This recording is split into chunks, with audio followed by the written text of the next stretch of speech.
¿Me escuchas bien? Sí, perfecto. Adelante, Nair, puedes colocar el video, por favor. Centro Latinoamericano de Administración para el Desarrollo CLAD. Es un organismo público e internacional de carácter intergubernamental. Su creación en 1972 fue respaldada por la Asamblea General de las Naciones Unidas con la idea de establecer una entidad regional que tuviera como eje de su actividad la modernización de las administraciones públicas, un factor estratégico en el proceso de desarrollo económico y social. Actualmente, el ministro de Administración Pública de la República Dominicana, Darío Castillo Lugo, es el presidente del Consejo Directivo del CLAD. El Centro Latinoamericano de Administración para el Desarrollo, CLAD, es un organismo internacional cuyo objetivo esencial es mejorar el servicio público que las administraciones iberoamericanas prestan a los ciudadanos. Con este fin, trabajamos en el CLAD cada día desde 1972. Centro Latinoamericano de Administración para el Desarrollo CLAD, por la reforma, modernización e innovación del Estado y la administración pública.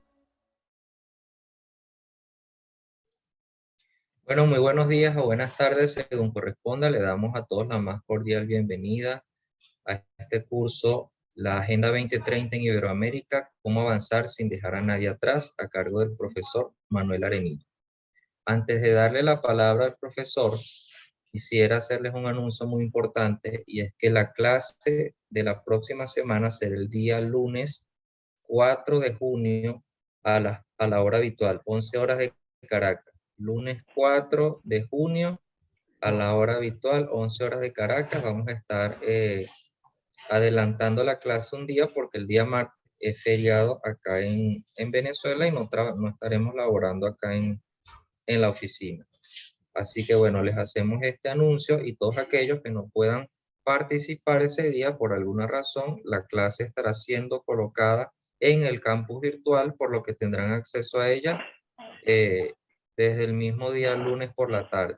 Así que bueno, también informarles que el día de hoy estaríamos desarrollando la penúltima clase, y la clase que viene, la del día lunes, sería ya la última clase. Con esta última clase estaríamos cerrando ya el curso. Por eso, bueno, animamos a todos aquellos que todavía faltan por entregar alguna asignación.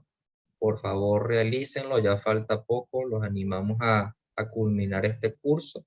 Y bueno, agradecerles a todos quienes participaron este fin de semana, los que se han puesto al día con las actividades, los que participaron tanto en el foro de discusión como en el trabajo que se le había asignado. Bueno, la clase del día lunes estará siendo en vivo, será una clase abierta a través del canal de YouTube del CLAD, y bueno, le estaremos enviando el enlace a través del chat o el grupo de WhatsApp. Le estaremos enviando el enlace para que ustedes puedan difundirla si ustedes quieren compartir la clase con alguien más. Solamente estaremos en grupo cerrado a través de Zoom, y a través de YouTube estará abierta la clase. Sin más preámbulos, bueno, profesor Arenilla, tiene usted la palabra. Adelante. Muchas gracias, profesor Barreto. Pues bueno, pues sigue siendo un placer estar con todos ustedes. Nos estamos viendo y siguiendo, bueno, viendo, conectando a través de los foros. Hay intervenciones de gran interés, y en general casi todas, ¿no? Otras son simplemente contestaciones a los compañeros, pero en cualquier caso todas ellas son valiosas, ¿no? Como muy bien ha dicho el profesor Barreto, es muy importante que no se desconecten. Yo sé que, bueno, tienen ustedes muchas tareas, y que efectivamente, como ya señalé en las otras intervenciones, pues bueno, pues a veces es duro y costoso, pero merece la pena el esfuerzo. Yo creo que ustedes, si los que han seguido el curso hasta la fecha, si ustedes comprueban cuál era el conocimiento que tenían sobre la Agenda 2030 y cómo podían entender que la Agenda 2030 podía mejorar su organización, qué es lo que tenían al principio, qué es lo que tienen ahora a mitad del curso, pues yo lo he observado a través de las intervenciones en el foro y también de las actividades que han ido entregando, como incluso ustedes mismos lo han dicho, bueno, como esto ha ido avanzando y como en algunos casos ustedes no se esperaban encontrar lo que se han encontrado y en otros casos les han dado muchas nuevas ideas, ¿no? Para poder mejorar o bien su país o bien su organización, en fin, o de incorporar a su trabajo diario lo que es la Agenda 2030 y lo que esto supone de mejora. Lo hemos visto para su actividad diaria, ¿no? Lo hemos visto esta segunda semana, nos hemos metido en los temas de indicadores, nos hemos metido en los temas de localización o territorialización y nos hemos metido en las cuestiones que tienen que ver con la digitalización. En esta semana que empieza, que es la tercera semana tercer tema, cuarta semana, pues el tercer tema pues va a tocar una de las cuestiones que ustedes han ido manifestando a lo largo de estas últimas semanas, que es las alianzas, la necesidad. Ustedes la han planteado como acelerador, yo lo he planteado como casi como un prerequisito, igual que la fortaleza institucional. Dentro de la gobernanza están las relaciones intergubernamentales y dentro de esas relaciones intergubernamentales están las alianzas. Entonces vamos a tocar en detalle esta cuestión a lo largo de este tema 3, en esas lecturas, hágalas con detenimiento, recuerden que solo son las que están pautadas de tal página a tal página, si ustedes después quieren profundizar en las lecturas que están alrededor o bien en las lecturas complementarias, pues tienen ustedes buenas fuentes de documentación, así lo creo y así también lo han reconocido algunos de ustedes en los comentarios, ¿no? Bueno, vamos a comenzar con el tema 3, voy a ver si puedo compartir la pantalla con la presentación, yo creo que está aquí, yo creo que se ve bien, vamos a ver. Bien, vamos a ver el significado de las alianzas de una manera muy sencilla, desde siempre de los textos de Naciones Unidas y también, bueno, no voy a meterme en cuestiones doctrinales, pero el que tenga interés, pues hay alguno de los textos, pues no en las páginas que he anotado, pero sí alrededor aparece mucho contenido que tiene que ver con la evolución histórica del significado de estas alianzas, ¿no? Vamos a ver la arquitectura de alianzas, cómo se han ido construyendo las alianzas en distintos países, y qué es lo que sería, digamos, óptimo y cómo ha ido avanzando. Ha avanzado enormemente. Si esta clase la daba hace 2 años, pues nuestra conferencia pues no es lo mismo que ahora, ¿no? Ahora ya verán ustedes algunas de las slides, algunas de las presentaciones, algunas de las diapositivas, verán ustedes como bueno, pues como el Sistema de Naciones Unidas recoge experiencias muy interesantes. Precisamente sobre experiencias vamos a tocar el punto tercero, ¿no? Vamos a ver también la enorme cantidad de avances que se han producido en esta cuestión. Y hay plataformas de todo tipo, pues solo voy a recoger algunas de las experiencias que recoge la Plataforma de Naciones Unidas y algunas otras, para que vean ustedes cómo pueden extraer grandes enseñanzas y pueden después aterrizarlas en su país o en su organización. ¿Y cómo se diseñan las alianzas? ¿No? Vamos a ver las alianzas, ustedes lo preguntaban el primer día, las alianzas público-privadas, los riesgos que tienen las alianzas con el sector privado. Bueno, todo esto se va a ver de una manera muy sintética, pero muy contundente. Ya verán ustedes que hay que leer muy pocas páginas de las alianzas público-privadas y sus riesgos, pero son muy claras, son documentación que está manejada bien por CEPAL, por el Banco Mundial y por otros autores, y bueno, lo dejan, digamos, las cosas son de sentido común, podríamos decir, cuando uno las lee alguien podría decir, pues es de sentido común, lo que pasa que, bueno, pues a veces hay que ordenar las ideas y sistematizarlas, ¿no? Y después unas pequeñas conclusiones. Bien, Naciones Unidas nos decía ya hace tiempo que los ODS proporcionan una plataforma para armonizar la acción privada y las políticas públicas. Fíjense que desde el principio, cuando se concibe la Agenda 2030, es acción privada y políticas públicas. Acción pública y privada. Y significa establecer asociaciones entre sector público, privado y la población responsable. Y basada en principios. ¿Qué principios? Los de la Agenda 2030 que vimos en el tema 1, ¿no? Y por lo tanto, público, privado y la población. Es decir, también los agentes sociales, los ciudadanos organizados y los ciudadanos individuales también. Este aspecto es muy importante para las Naciones Unidas y está en la base de la Agenda 2030. Bien, durante la pandemia nos encontramos con que, bueno, pues había nos hemos encontrado con países y, bueno, desgraciadamente nos encontramos en mitad de una guerra en Europa y, bueno, pues se cierran las fronteras, se producen conflictos, pero a la vez se producen grandes acuerdos internacionales. Este es uno de ellos, es la cumbre, digamos, de una alianza económica que se produce entre los países asiáticos, parte de los países asiáticos, pero también está incluida Australia y Nueva Zelanda. Estamos hablando de cientos de millones de personas, por casi miles de millones de personas, y digamos, hay una serie de alianzas, no solo en Asia, también las hay en África, que han ido avanzando en los últimos años. A la vez ha habido retrocesos, digamos, es lo propio del cambio del modelo y del sistema en el que nos encontramos, y por otro lado, pues hay regiones en las que se avanza poco. Ustedes lo han puesto de manifiesto manifiesto también a lo largo de los comentarios y a lo largo de las intervenciones en los foros, ¿no? Es el caso de Latinoamérica y el Caribe, donde algunas de las alianzas que se habían establecido ya hace unos años, pues la pandemia ha demostrado que no son lo suficientemente efectivas, y algunos de ustedes han hecho el llamamiento muy acertado a la necesidad, como así lo hace el Sistema de Naciones Unidas, a la necesidad de fortalecer las alianzas que hay en América Latina y el Caribe. Bueno, el significado. Bueno, Ban Ki-moon, el anterior secretario general, decía que para aplicar con éxito la Agenda 2030 necesitamos alianzas sólidas, inclusivas e integradas a todos los niveles. Esta es una cuestión muy importante. O sea, no basta solo a nivel de Naciones Unidas firmar los 193 países, o no basta solo pues llegar a acuerdos dentro de los continentes o de las regiones que conforman el mundo, sino que es necesario pues desagregarla, como les hemos ido viendo a lo largo de estas semanas, desagregarlo hasta el nivel local, implicando a todos los actores que intervienen en las políticas públicas que están implicadas en los ODS. El anterior secretario general de la OCDE nos hablaba sobre que existía un margen, en el año 2015 existía un margen considerable de mejora en la participación y evaluación de las políticas públicas. Y para eso las administraciones públicas, digamos, tienen que adoptar iniciativas de participación accesibles, específicas, relevantes y atractivas. Es decir, tenemos que implicar a los actores sociales, económicos, pero para eso tienen que sentir que esas alianzas sirven para algo para el conjunto, para el bien común, pero también para esos actores. Esto es decir, que va a mejorar efectivamente su vida, la vida de las organizaciones, de las empresas o de las personas. La OCDE también, cuando habla de por qué son necesarias estas alianzas o esta participación de tantos actores en la definición de las políticas públicas, nosotros diríamos ahora de la Agenda 2030, nos dice que necesitamos profundizar en la diversidad para que estén representados pues, grupos como las mujeres, las minorías raciales, étnicas, religiosas, los pobres, los ancianos y las personas con discapacidad.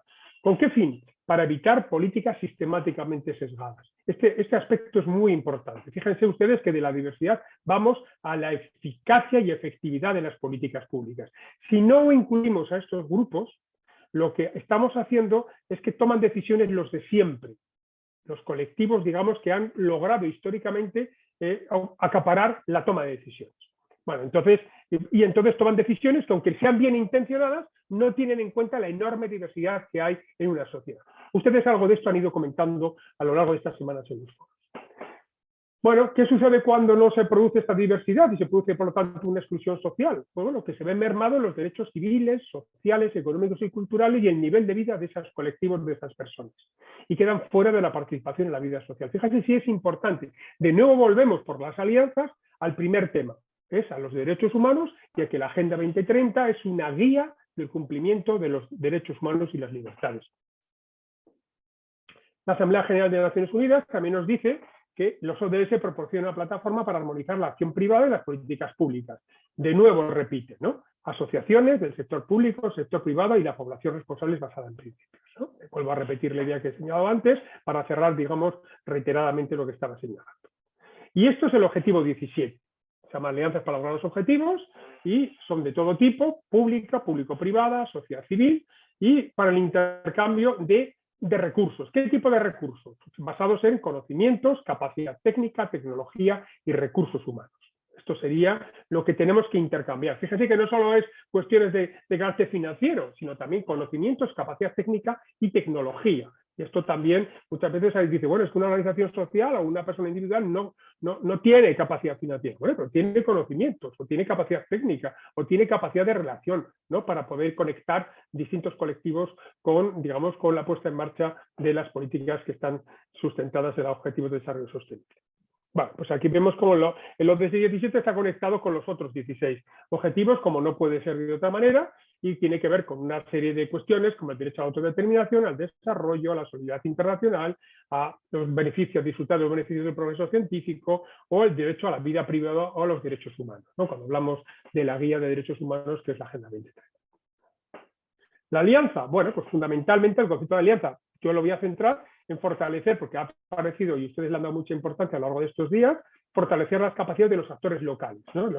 Leía esta mañana un ejercicio y efectivamente usted le da mucha importancia y muchas de las propuestas que ustedes han realizado en las dos actividades que han entregado hasta ahora, bueno, pues es precisamente ese fortalecimiento de los actores locales, de las comunidades locales, ¿no? Y también la importancia, estamos en este tema, el tema 3, de las empresas, puesto que cuentan con conocimientos técnicos y específicos sobre cómo abordar problemas de la Agenda 2030.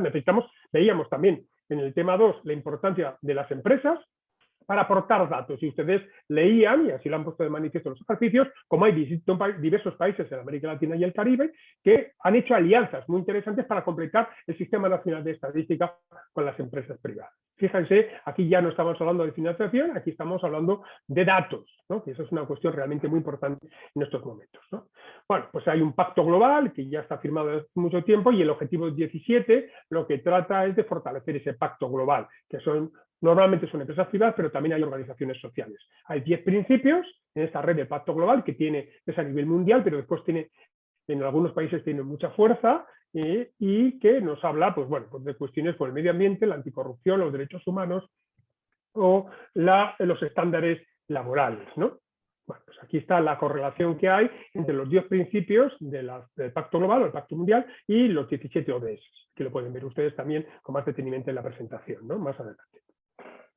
Bueno, esto es lo que les decía hace un momento. Bueno, si hace unos años, pues era bastante complicado pues saber cómo iba evolucionando el tema de las alianzas. Bueno, pues afortunadamente, pues el Sistema de Naciones Unidas, y en este caso CEPAL, pues clasifica, digamos, de qué manera están participando la sociedad civil en la Agenda 2030, ¿no? Y en el Foro de los Países de América Latina y el Caribe. Bueno, pues aquí vemos la orientación identitaria, niñas, niños, adolescentes, jóvenes, mujeres, afrodescendientes, mayores, discapacidad, personas afectadas por el VIH, personas lesbianas, gays, bisexuales, transgénero, intersexuales, personas migrantes, pueblos indígenas, desde el punto de vista territorial, dedicadas a la actividad agropecuaria a pequeña escala o defensoras de los derechos y territorios, humanos y territorios, sindicatos y personas trabajadoras desde el punto de vista de la orientación socioeconómica y desde el punto de vista de la orientación funcional, redes, colectivos, organizaciones y plataformas no gubernamentales. Como ven, una amplia panoplia de grupos y de organizaciones que han podido ser identificados y que, sobre todo en la región de América Latina y el Caribe, pero en cualquier caso en el mundo en general, ¿no? ¿Por qué son importantes las alianzas? Bueno, pues ahí vamos a tomar algunos aspectos, ¿no? Por ejemplo, a nivel regional, bueno, pues sobre América Latina y el Caribe, pues los países comparten experiencias y abordan cuestiones comunes, hacen un balance de los progresos, esto es muy interesante, ¿no? Cuando se reúnen, por ejemplo, en el foro político de alto nivel, ven lo que sucede en el resto del mundo, pero también en la región concreta, ¿no? ¿Y qué se puede hacer para ayudar? Ustedes lo han planteado en muchas de las propuestas, ¿no? Participar o crear un grupo en tu comunidad local que tenga por objeto de impulsar la acción para conseguir los objetivos de desarrollo sostenible y alentar a los gobiernos a asociarse con las empresas para la aplicación de los ODS. Sobre esto vamos a profundizar más adelante, ¿no? Esta es la plataforma de conocimiento de alianzas. Esto cuando empezó a crearse hace unos años, pues era relativamente pequeño, ¿no? Pero se recogen experiencias, ¿no? Pues desde el año 2013 hasta nuestros días. Llevamos ya 10 años recogiendo experiencias y pueden encontrar aquí todo tipo de buenas prácticas que hay a nivel mundial, ¿no? Desde los 17 objetivos de desarrollo sostenible, y esto pues aporta un grado de conocimiento y un grado, digamos, de prueba y error ya experimentado en otros países y en otras organizaciones y en las empresas que pueden ser de enorme utilidad para el caso concreto que nos ocupe, ¿no? Este es el caso español, que es la red, el Pacto Mundial, el Pacto Global que hay en España, que tiene más de 1000 empresas y organizaciones. Bueno, pues esta es la plataforma donde aparece, pues bueno, comparte las buenas prácticas en sostenibilidad, ¿no? Pues aporta tu experiencia, encuentra nuevas ideas inspiradoras para contribuir a la Agenda 2030 de Naciones Unidas, lidera el cambio. Bueno, aquí también aparecen muchísimas experiencias de las empresas, de cómo se están comprometiendo con la Agenda 2030 y cómo cuelgan sus experiencias para que puedan ser de enorme utilidad para el resto de las empresas y también de la sociedad. Bueno, ¿cómo construimos las alianzas? Este sería el segundo punto. Bueno, pues si saben ustedes que hemos estado incidiendo mucho a lo largo de estas últimas semanas sobre la fortaleza institucional, la capacidad institucional, sobre la gobernanza como acelerador. Bueno, pues una de las variables de la institucionalidad es, bueno, pues veíamos relaciones intergubernamentales. Ahí están las alianzas, ¿no? Ahí están las alianzas y, lógicamente, un liderazgo efectivo, porque si no, no va. Y crear mecanismos institucionales que, digamos, que den solidez a esas alianzas y permanencia y que articulen redes que sean estables, ¿no? Y después también, lógicamente, la participación. Bueno, nos encontramos con alianzas nacionales, regionales, globales, subnacionales y también las que derivan del Parlamento Poder Legislativo, que algunos de ustedes además han situado en los foros, pues han situado experiencias muy interesantes sobre esta cuestión y también algunas de las actividades que han presentado, ¿no? Sobre cómo está incidiendo el Parlamento en algunos de sus países en la Agenda 2030, que alguno de ustedes decía, pues bueno, no tiene capacidad directa de ejercer políticas públicas, pero puede impulsar y puede exigir y puede controlar a los gobiernos para que se orienten y se alineen mejor con la Agenda 2030, ¿no? ¿Cuál es la situación en Iberoamérica? Bueno, eso está extraído de distintos documentos, de CPI, de CEPAL, etcétera. Bueno, pues digamos esto sería pues, un análisis, ¿no? Que sería, no existe de forma generalizada una visión integral e internacional de los ODS, a veces se hace un diseño estructural muy complejo de la arquitectura institucional que hace dudar de su eficacia, son demasiados órganos, muy internacional, muy complejo, redes demasiado densas, gran dificultad para abordar en su integridad los ODS y que se agrava cuando se trata de alinearlos con objetivos e indicadores nacionales, y esto pues dificulta mucho las alianzas, porque si no están claras, ni sabe los actores qué papel van a tener, ni qué beneficios van a obtener, ni con quién se van a relacionar, o sea, salvo con una madeja, digamos, grande de actores, pues institucionales, normalmente públicos, pues eso complica mucho de la adhesión a esas alianzas, ¿no? La participación efectiva de los agentes sociales en la implementación, evaluación y control de la Agenda 2030 en general es débil, a pesar de los años que han transcurrido. Esto es importante. A veces nos encontramos con actores que intervienen, por ejemplo, en la cuestión de la evaluación o de la implementación, pero no en todas las fases de las políticas que interviene la Agenda 2030, ¿no? Bueno, esos serían los elementos más significativos. Hay más casos que ya lo tienen ustedes aquí, falta de financiación específica, falta de capacidad institucional y bueno, las cuestiones que tienen que ver con la disponibilidad de datos que a veces pues, dificulta también a la hora de crear alianzas, pues bueno, saber de qué estamos hablando y saber cómo estamos evolucionando y saber qué beneficios vamos a obtener, digamos, de esas alianzas, ¿no? Y si estamos progresando o no estamos progresando. Bueno, también en esta arquitectura, lo que se ha observado en los últimos años, cómo han sido excluidos los países de riqueza media, que son una buena parte de los países de América Latina y el Caribe, y por lo tanto quedan fuera de la cooperación, que es uno de los objetivos de las alianzas de carácter internacional. Escasas alianzas regionales o locales, lo hemos visto desgraciadamente durante la pandemia, insuficiente conexión con los legislativos y los ejecutivos nacionales, entre los legislativos, y ejecutivos, lo han puesto ustedes de manifiesto desde el primer día, débil control y seguimiento democrático de la implementación de los ODS, los parlamentos, pues muchas veces no han hecho el seguimiento adecuado, ¿no? Y dudas sobre la influencia real de la sociedad. Esto surge en varios documentos y en la experiencia que hemos tenido en el CLAD, ¿no? En la experiencia en el CLAD, a través de los congresos, a través de los grupos de trabajo que ha habido y los paneles que ha habido sobre la Agenda 2030, pues se ha manifestado a veces con toda crudeza y con tristeza que la influencia real de la sociedad es muy débil, ¿no? A pesar del tiempo transcurrido y que a veces esa influencia no tiene continuidad a veces con los cambios de gobierno, ¿no? ¿Qué propuestas de mejora? Bueno, voy a centrar sobre lo que está en negrita. Bueno, colaboración privada y social y cooperación norte-sur, sur-sur y la triangular, ¿no? Hay que reforzar los niveles distintos de cooperación. Revisar estos mecanismos de cooperación internacional en materia de financiación, ya lo estamos viendo, se están excluidos una buena parte de los países de renta media, que son una buena parte de los países también de Latinoamérica, y establecer espacios de participación real entre organizaciones e instituciones públicas. ¿Qué significa participación real? Que se observe ganancia en esa participación, que al salir de esa participación o continuar en esa participación, lo que se observa es que he mejorado mi organización o que he mejorado el bien común, que por lo tanto se obtenga un beneficio, ¿no? O bien, digamos, de la organización o de la institución, o bien del colectivo, de la comunidad, ¿no? Bien, el factor explicativo del rendimiento de la Agenda 30, esta sería una conclusión que yo extraje del análisis de los informes nacionales voluntarios, pues muy probablemente esos mecanismos que haya que hacer para que en fin, las alianzas y los propios mecanismos de funcionamiento de la Agenda 30 probablemente tengan que ver más con los mecanismos ordinarios y efectivos de planificación, participación y gestión que crear una organización específica. Ustedes también lo han puesto de manifiesto a lo largo de varios foros y en las actividades, ¿no?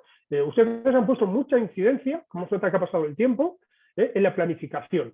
Han puesto mucha incidencia. Entonces, ¿qué es lo que vengo a decir? Bueno, fortalezcan los mecanismos que tienen ustedes de planificación, de participación y de gestión. Más que crear uno específico para los ODS. Con esos mecanismos de participación sirven para los ODS, pero sirven para todas las políticas públicas. y enganchen en esos mecanismos los distintos objetivos de la Agenda 2030, de los distintos ODS, ¿no? Ese sería un poco el planteamiento, la conclusión más importante que yo extraje del estudio de los 23 países que forman parte del CLAD, ¿no? Entonces, bueno, ese fue el resumen. Bueno, aquí vemos en CPI, este organismo no gubernamental que está radicado en Bogotá. Bueno, aquí nos da una serie que habla de la institucionalidad de implementación de la Agenda 2030 conforme a la información de los informes nacionales de los países, ¿no? Bueno, o sea, algunos quienes han creado una nueva institución, quienes han establecido un nuevo espacio de coordinación, si el liderazgo está a cargo de instituciones preexistentes o no incluye el tema de su informe, ¿no? Bueno, yo tengo mi posición personal que la acabo de manifestar, ¿no? Pues, bueno, yo creo que hay que fortalecer lo existente. Que después es necesario crear uno más, perfecto. Aquellos países que están fuertemente, digamos, orientados a la planificación, hay varios países en la región, bueno, pues también es cierto que coincide, además de que han experimentado continuidad entre gobiernos, y por lo tanto liderazgo efectivo en el desarrollo de la Agenda 2030, independientemente de quién gobierno, aquellos países, digamos, tienen mayor éxito en la implementación de la Agenda 2030.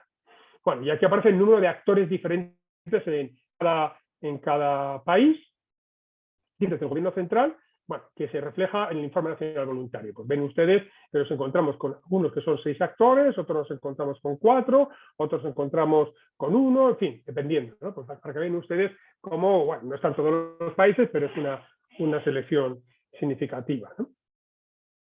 Aquí seguimos también con este tipo de análisis. Bueno, aquí quiénes son los actores diferentes al gobierno nacional e institucionalidad, ¿no? Es lo que hemos visto en la tabla anterior desarrollada. Bueno, si son de la sociedad civil, privado, academia, gobiernos nacionales, parlamento, otros actores, ¿no? Bueno, aquí lo pueden ver también, y acciones de implementación. En este caso, la institucionalidad, es decir, quienes forman parte de los organismos de participación y de alianzas, digamos, desde el punto de vista institucional, y después los que intervienen en las acciones de implementar de una manera efectiva en cada uno de los países, ¿no? Y aquí aparece, bueno, donde más los que más están representados, la sociedad civil, el sector privado y la academia en general, ¿no? En la implementación. También sucede algo parecido en el tema de la institucionalidad, donde hay que añadir en este caso a los gobiernos nacionales. Pero fíjense, pues los gobiernos nacionales aquí están en el 73% en la implementación. Llama la atención, ustedes lo han puesto también de manifiesto, ¿no? Frente al sector privado o la academia, que participa en el 91%. Pero claro, el sector privado y la academia no tienen, y la sociedad civil no tienen la misma responsabilidad a la hora, digamos, desde el punto de vista de la consecución del bien común y la asignación de competencias, la asignación de atribuciones constitucionales para conseguir ese bien común, ¿no? Bueno, esto es muy significativo, ¿no? De cuál es la distribución del poder en los países de la región. Bueno, aquí encontramos otra clasificación también. Bueno, pues también es la construcción de distintos del informe nacional, quienes han contribuido a elaborar el informe nacional voluntario, ¿no? Pues aquí aparece en distintos países, léanselo para que vean que alguien de ustedes podría pensar que en todos los países es lo mismo, pues no es lo mismo en todos los países, ¿no? En fin. Bueno, esto fue una de las primeras imágenes que yo utilicé hace ya unos cuantos años, pero sigue siendo muy útil, ¿no? Es de Naciones Unidas, de ESA, y aparece, pues mire, fíjese, gobiernos nacionales, parlamento, instituciones filantrópicas, niños, jóvenes, mujeres, agricultores, órganos supervisores permanentes, es decir, los países, los organismos de Naciones Unidas, la academia, sindicatos, personas mayores, mujeres, etcétera, etcétera. Es realmente un conjunto de actores claves que hay que integrar y articular, y eso exige una capacidad institucional diferente a la habitual. Hay que fortalecer, por lo tanto, dotarse de medios para que estas alianzas sean efectivas y puedan desarrollarse. Necesitamos personas con perfiles diferentes a los habituales. Necesitamos personas que se integren en el diálogo y que, digamos, y lo que quieren ver los dos actores es ver a la administración pública, ver al Estado como un actor más cuando se relaciona con ellos. Otra cosa es que no tiene la misma responsabilidad, ¿no? El Estado que el resto de los actores. Bueno, aquí seguimos avanzando en los distintos trabajos que se han producido en los últimos años. Bueno, evolución de la generación de planes de acción del gobierno abierto. Saben ustedes que el gobierno abierto, bueno, hay una alianza de gobierno abierto a nivel mundial y bueno, aquí estamos viendo cómo ha ido evolucionando a lo cabo de los últimos años, ¿no? Ha habido ya 4 planes y bueno, pues aquí vemos como casi todos los países se han incluido en esta alianza del gobierno abierto y han ido desarrollando los planes. En este plan, uno de los uno de los objetivos es la transparencia, la participación y la cooperación o colaboración, ¿no? Este es el gobierno abierto. Por lo tanto, tiene que ver mucho con las alianzas. Bueno, este sería el caso de uno de los países pequeños de la región, pero importante como todos, que es Honduras, ¿no? Pues aquí viene la arquitectura, pues fíjate la complejidad, ¿no? Secretaría de Coordinación General del Gobierno, pues una dirección de planificación estratégica, presupuesto e inversión pública. Varios países han hecho depender toda esta estructura, han hecho depender del departamento, organismo de planeación o planificación nacional. Y ven ustedes el gobierno central, municipalidades, gobiernos locales, sector académico, sociedad civil, organizaciones obreras, sector privado, y ven ustedes aquí los objetivos, las acciones y las instituciones y los marcos legales. Pero qué complejo es, ¿no? Y fíjense ustedes, piensen que esto, y qué enorme capacidad de planificación y de articulación de la acción de gobierno necesitamos para hacerlo, ¿no? Aquí fíjense que aquí una comisión de alto nivel y una comisión técnica. Esto suele repetirse en casi todos sus países, ¿no? Con formas distintas dependiendo de si han creado un órgano específico o han reforzado la existencia, como señalaba antes. Bueno, y vamos a las experiencias de las alianzas.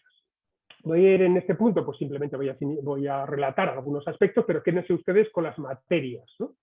Y a veces con los países o las regiones o los organismos, para que vean la enorme variedad que hay. Fíjense la de cosas que podemos copiar bien, ¿no? O trasladar, no copiar sin más. Hay que trasladar y adaptar a cada uno de nuestros países u organismos. Bueno, pues fíjense, durante la pandemia, pues había colaboración público-privada, aquí hay una serie de ejemplos, pues fíjense, en cuestiones de telecomunicaciones o en gestión para adquirir 400 respiradores mecánicos de China en el caso de Chile, o los temas de un fondo de emergencia para comprar y donar equipos médicos en Perú, o en Colombia, por ejemplo, las alianzas entre distintas empresas para producir 147.000 trajes de protección a los médicos y personal del sistema de salud, o los temas en general en la región del Caribe, las perfumerías y productores de ron para producción y elaborar alcohol y desinfectante de manos. Pues cuestiones que ahora nos parecen pequeñas, pero en aquel momento eran críticas, enormemente importantes, ¿no? Enormemente importantes. Bueno, pues esto es, al principio aquí aparece un caso singular de un país, que es el caso español, pero que ustedes, que antes les he puesto el ejemplo del Pacto Mundial, en ese Pacto Mundial aparecen muchos ejemplos. Bueno, pues aquí aparecen, ustedes clican ahí y verán muchísimos ejemplos del Objetivo de Desarrollo 16 y el 17, ¿no? Y verán ustedes en temas de salud mental, de valores, de exportaciones, de áreas industriales, de investigación, del sello solidario, de infraestructuras sociales, en fin, de experiencias, digamos, de futuro, ¿no? En algunos casos.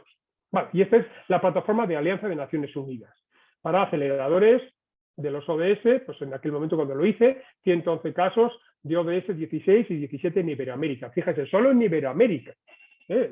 Encontramos el 16 y el 17, lo que es fortaleza institucional, capacidad institucional y las alianzas. En el caso del 17 nos encontramos con todo tipo de experiencias. Esto es lo que vi hace unas semanas, y ahora habrá no 111, habrá muchísimos más, ¿no? Pero para que ustedes se animen a entrar en esa plataforma, aquí clican en la palabra subrayada plataforma y verán ustedes muchísimos ejemplos. Miren, aquí tienen, por ejemplo, en temas de cartera de inversión personal, voluntariado corporativo en Paraguay, en el caso en España, en Cataluña, políticas públicas urbanas, temas de capacitación en África, o nos encontramos en el caso de Turquía en materia de subvenciones para proyectos piloto en algunas actividades, o en este caso es, bueno, pues un agente para asesoramiento sobre objetivos de desarrollo sostenible, ¿no?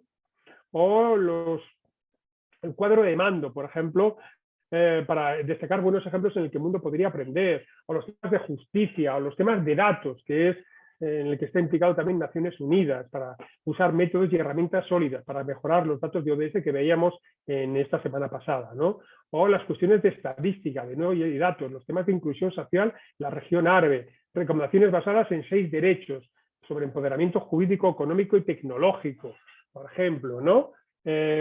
O Estado de Derecho también, o Guía para la Justicia en Argentina 2030, o acuerdo regional entre la justicia y el empoderamiento jurídico en Latinoamérica, o cuestiones de promover la paz y la justicia en Bangladesh, estratégico de desarrollo nacional peruano, algunos de gobierno abierto de PNUD en diversas instituciones mexicanas, ¿no? para fortalecer la gobernanza en México, o la alianza de gobierno abierto, coalición para la justicia, o compromisos con los ODS de distintos organismos para aumentar la conciencia sobre la Agenda 2030, o de la declaración conjunta de un grupo de Estados miembros en apoyo de los ODS 16, ¿no? O Plus se llama, ¿no? Que es una visión general de las metas del ODS 16, para aumentar la paz, la justicia y la inclusión y el fortalecimiento de alianzas.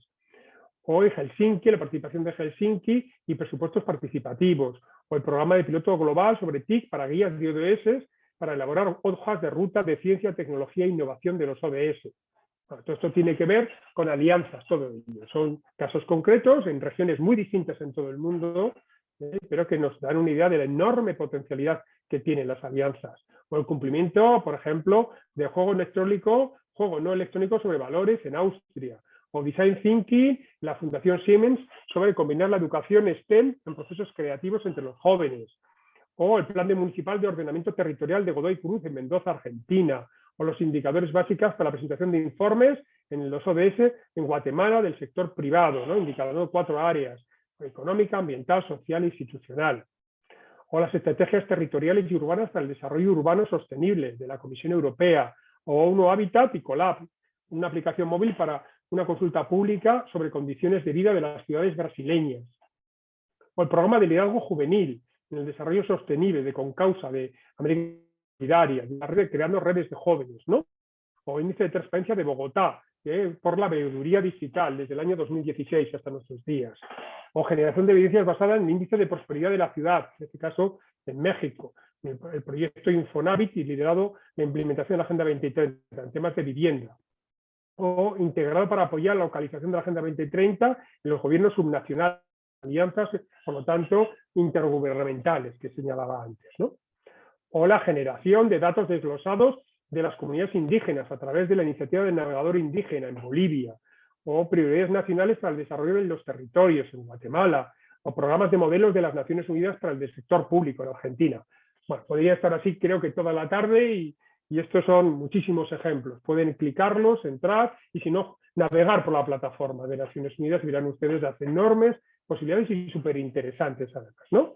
O el caso de Oaxaca, sobre identificar las prácticas comunitarias, o el núcleo de ese Objetivo de Desarrollo Sostenible en Brasil, ¿no? Sobre en los municipios, por ejemplo, para movilizar las organizaciones del primer, segundo y tercer sector y la comunidad académica.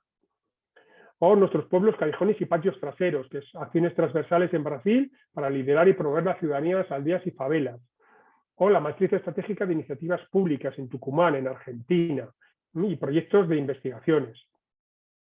La caravana de los ODS para el desarrollo, diálogos locales en Venezuela, por ejemplo, con Naciones Unidas.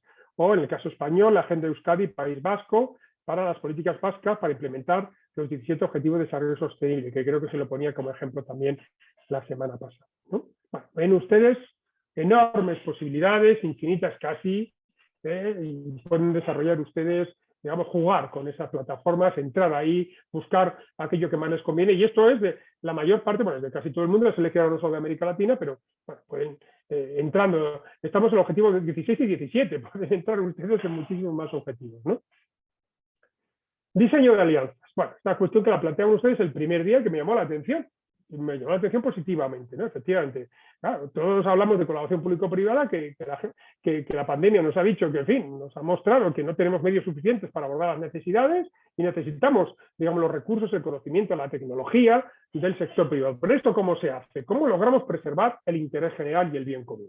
Cuando intervenimos con grupos que no son la administración pública. Bueno, aquí haría yo un pequeño parón, ¿no? Yo pararía un poco y digo, no siempre la administración pública se mueve por el interés común, no solo en los casos extremos, como es la corrupción, sino que a veces hay intereses internos en las organizaciones, de los grupos que intervienen las administraciones, de burócratas, de funcionarios, de servidores públicos, que pueden tener intereses que no son exactamente coincidentes con el bien común y con el interés general. Eso también hay que decirlo, y sobre esto hay miles de páginas escritas en los últimos decenios, ¿no? Sobre el poder de la burocracia o la desviación de los fines de la organización hacia los fines propios de determinados colectivos. Pero bueno, de eso no vamos a hablar de lo que ahora nos interesa, que es el tema de público y privado sobre todo. Miren, aquí quiero recordar que esto es, esto es la OCDE, Naciones Unidas, CAF y la Unión Europea en el año 2020, hablan del papel de la cooperación internacional y hablan trabajar en tres aspectos, ¿no? Para lograr una mayor inclusión a través de la transformación digital. Trabajar con más herramientas y actores, este es uno de los elementos fundamentales, desarrollar capacidades internas y trabajar de manera inclusiva. Este es uno de los elementos fundamentales. Fíjese que la semana pasada estábamos hablando de la agenda digital y estábamos hablando de la necesidad de incorporar las TIC a la Agenda 2030. Bueno, pues aquí un elemento central, que es establecer diálogos sobre políticas y fomentar el intercambio de conocimientos entre los países de América Latina y Caribe. Construir un mercado digital regional, proveer la asistencia técnica y transferencia de tecnología a través de la cooperación. En fin, como ven, al final siempre acabamos en alianzas. Necesitamos fortalecer. Y si teníamos alguna duda, la pandemia lo ha dejado yo creo que bastante claro, ¿no? Esto es un buen resumen del Banco Mundial, que habla de los distintos tipos de alianzas que puede haber, ¿no? Desde las que tienen, hablando sobre la escala y alcance de la responsabilidad pública y privada. Las que tienen baja escala y alcance y las que tienen alta, ¿no?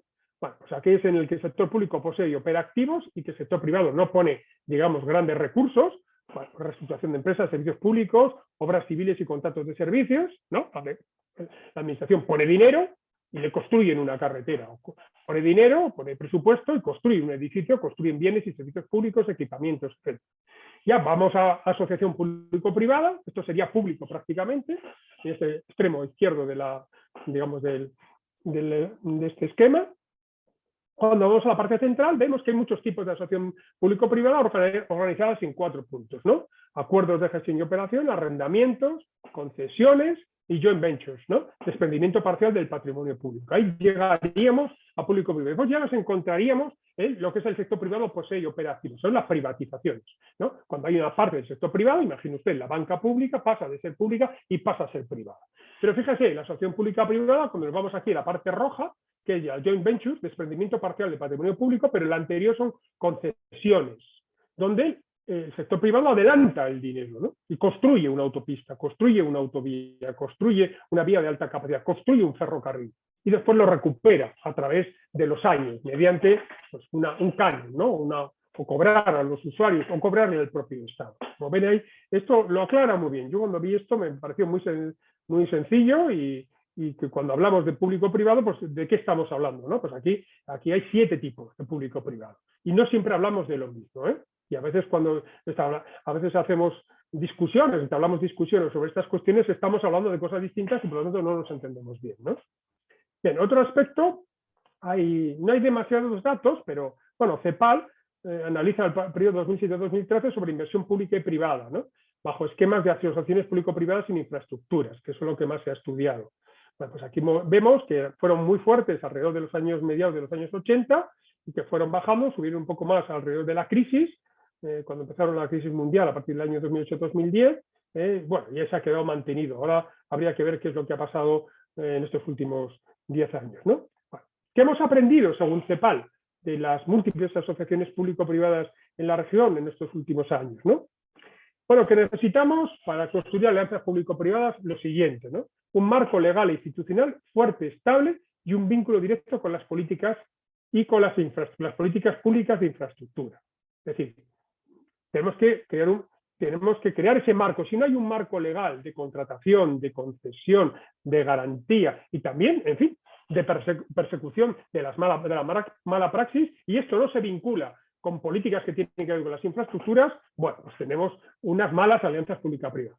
Tampoco serán buenas si no hay un liderazgo de los organismos responsables. Es decir, yo contrato o yo hago una concesión y me desentiendo de lo que haga la empresa privada, ¿no? O un proceso inclusivo representativo. Necesitamos incluir a las comunidades afectadas. Si se hace una infraestructura, si se hace una autovía, si se hace un ferrocarril, si se hace una construcción, necesitamos implicar para que se sientan partícipes desde el primer momento y que el proyecto responda realmente a sus necesidades y que esas comunidades además hagan el seguimiento y el control también de lo que se está realizando, ¿no? Realización de estudios de factibilidad. Es decir, tenemos que ver si esto es viable. Y no simplemente es una ocurrencia del gobierno de turno o de una necesidad que ha podido inducir el sector privado, ¿no? Tenemos que elegir el mejor acuerdo posible para asignar los riesgos a cada parte involucrada. Las partes involucradas, sea lo público, lo privado, tienen que asumir riesgos y tiene que ser equilibrado. tiene que ser relativamente... El sector privado tiene que ganar dinero, pero no solo tiene que ganar dinero y obtener rentabilidad del sector privado. Tiene que haber un equilibrio con el beneficio público, con el beneficio de la comunidad, ¿no? Análisis técnico y financiero de los beneficios y costos. Tiene que medirse, tiene que ser cuantificable, no simplemente es una mera expresión general, ¿no? Planeación y transparencia. Se tiene que planificar y tiene que ser transparente cada uno de los procesos y tiene que ser también basada esa transparencia en un sistema de control por parte de organismos, tanto públicos como externos, como independientes, pero también por la participación de la comunidad, ¿no? Autonomía del sector público sobre los intereses privados. Tiene que quedar claro, efectivamente, que hay unos intereses públicos que dominan al sector privado, y supervisión y control de su ejecución por los entes públicos que corresponda y evaluaciones post de los proyectos. Necesitamos un sistema desde el principio hasta el final de seguimiento por parte del sector público, es decir, no puede desentenderse. Entonces, cuando hablamos muchas veces de las malas experiencias público-privadas, revisen ustedes qué aspectos es el que no se ha incumplido o qué aspectos no se han cumplido. Entonces podremos detectar, en fin, que la alianza pública-privada ha sido mala por esto. No son malas per se, no son malas por sí mismas las experiencias público-privadas. Lo son si incumplen algunos de estos factores, ¿no? Bueno, hay una lectura que les he puesto que a mí me hizo mucha gracia al principio y que está también, resume muy bien, los 7 pecados capitales de la alianza pública-privada, que tiene que ver con lo que os acabo de decir, ¿no? Proporcionar excesivas garantías gubernamentales, es decir, que no haya equilibrio entre lo que va a ganar el sector privado y lo que va a... Es decir, que la pérdida siempre para el sector público, ¿no? No aprovecharse las ventajas comparativas del mercado. Es decir, vamos a ver, el mercado puede ofrecer muchas alternativas y puede ofrecer buenos precios y puede ofrecer buenos precios en distintos ámbitos territoriales, no solo en mi país, sino a nivel mundial, ¿no? Y, digamos, y sería lamentable no aprovecharse de esas ventajas, que pueden ser económicas, pueden ser tecnológicas, pueden ser de innovación, etcétera. Adjudicar concesiones con base a erróneos parámetros de licitación. Bueno, lo que he dicho antes, si yo no planifico, no mido los costes, no detecto la gestión de riesgos, pues bueno, pues adjudico una concesión en el vacío, un desideratum, ¿no? Tener múltiples agentes de alianzas públicas privadas en el gobierno. Bueno, esto es muy propio de muchos países, también del mío, ¿no? Donde hay muchas agencias que se dedican a controlar las asociaciones público-privadas, ¿no? Y bueno, pues a las alianzas.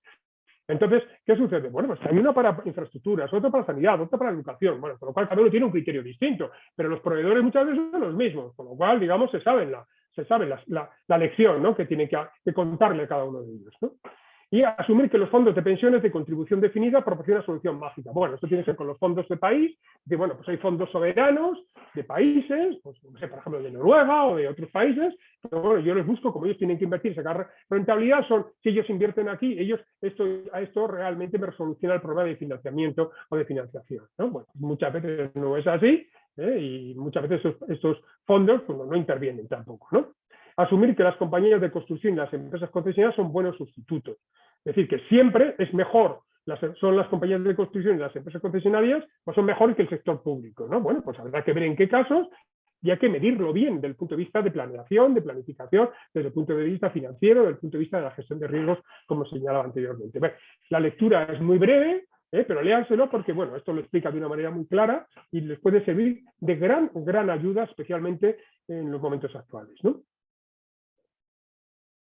Conclusiones. Bueno, he querido ser más corto esta vez en exposición porque tienen, bueno, ustedes bastantes lecturas y les he dejado la presentación en PDF más extensa. Es más extensa que esta, pero quería, bueno, para no alargarme demasiado, porque si no estas presentaciones se convierten en un monólogo mío que a mí tampoco me gusta, ¿no? Bueno, conclusiones. Bueno, las alianzas están en la esencia y el centro de la Agenda 2030, de esto ustedes ya no tienen ninguna duda, en la semana 3. Diversidad para evitar políticas sesgadas de exclusión social. Necesitamos incorporar actores para evitar que siempre decidamos las mismas personas. Y eso limita los derechos y las libertades de amplios colectivos.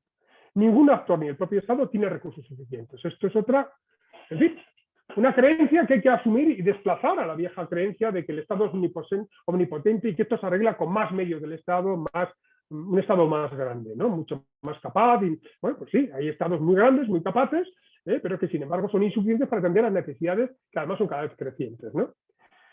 El Estado debe activar a la sociedad. Esto es una cuestión que también está en el PDF que les voy a colgar.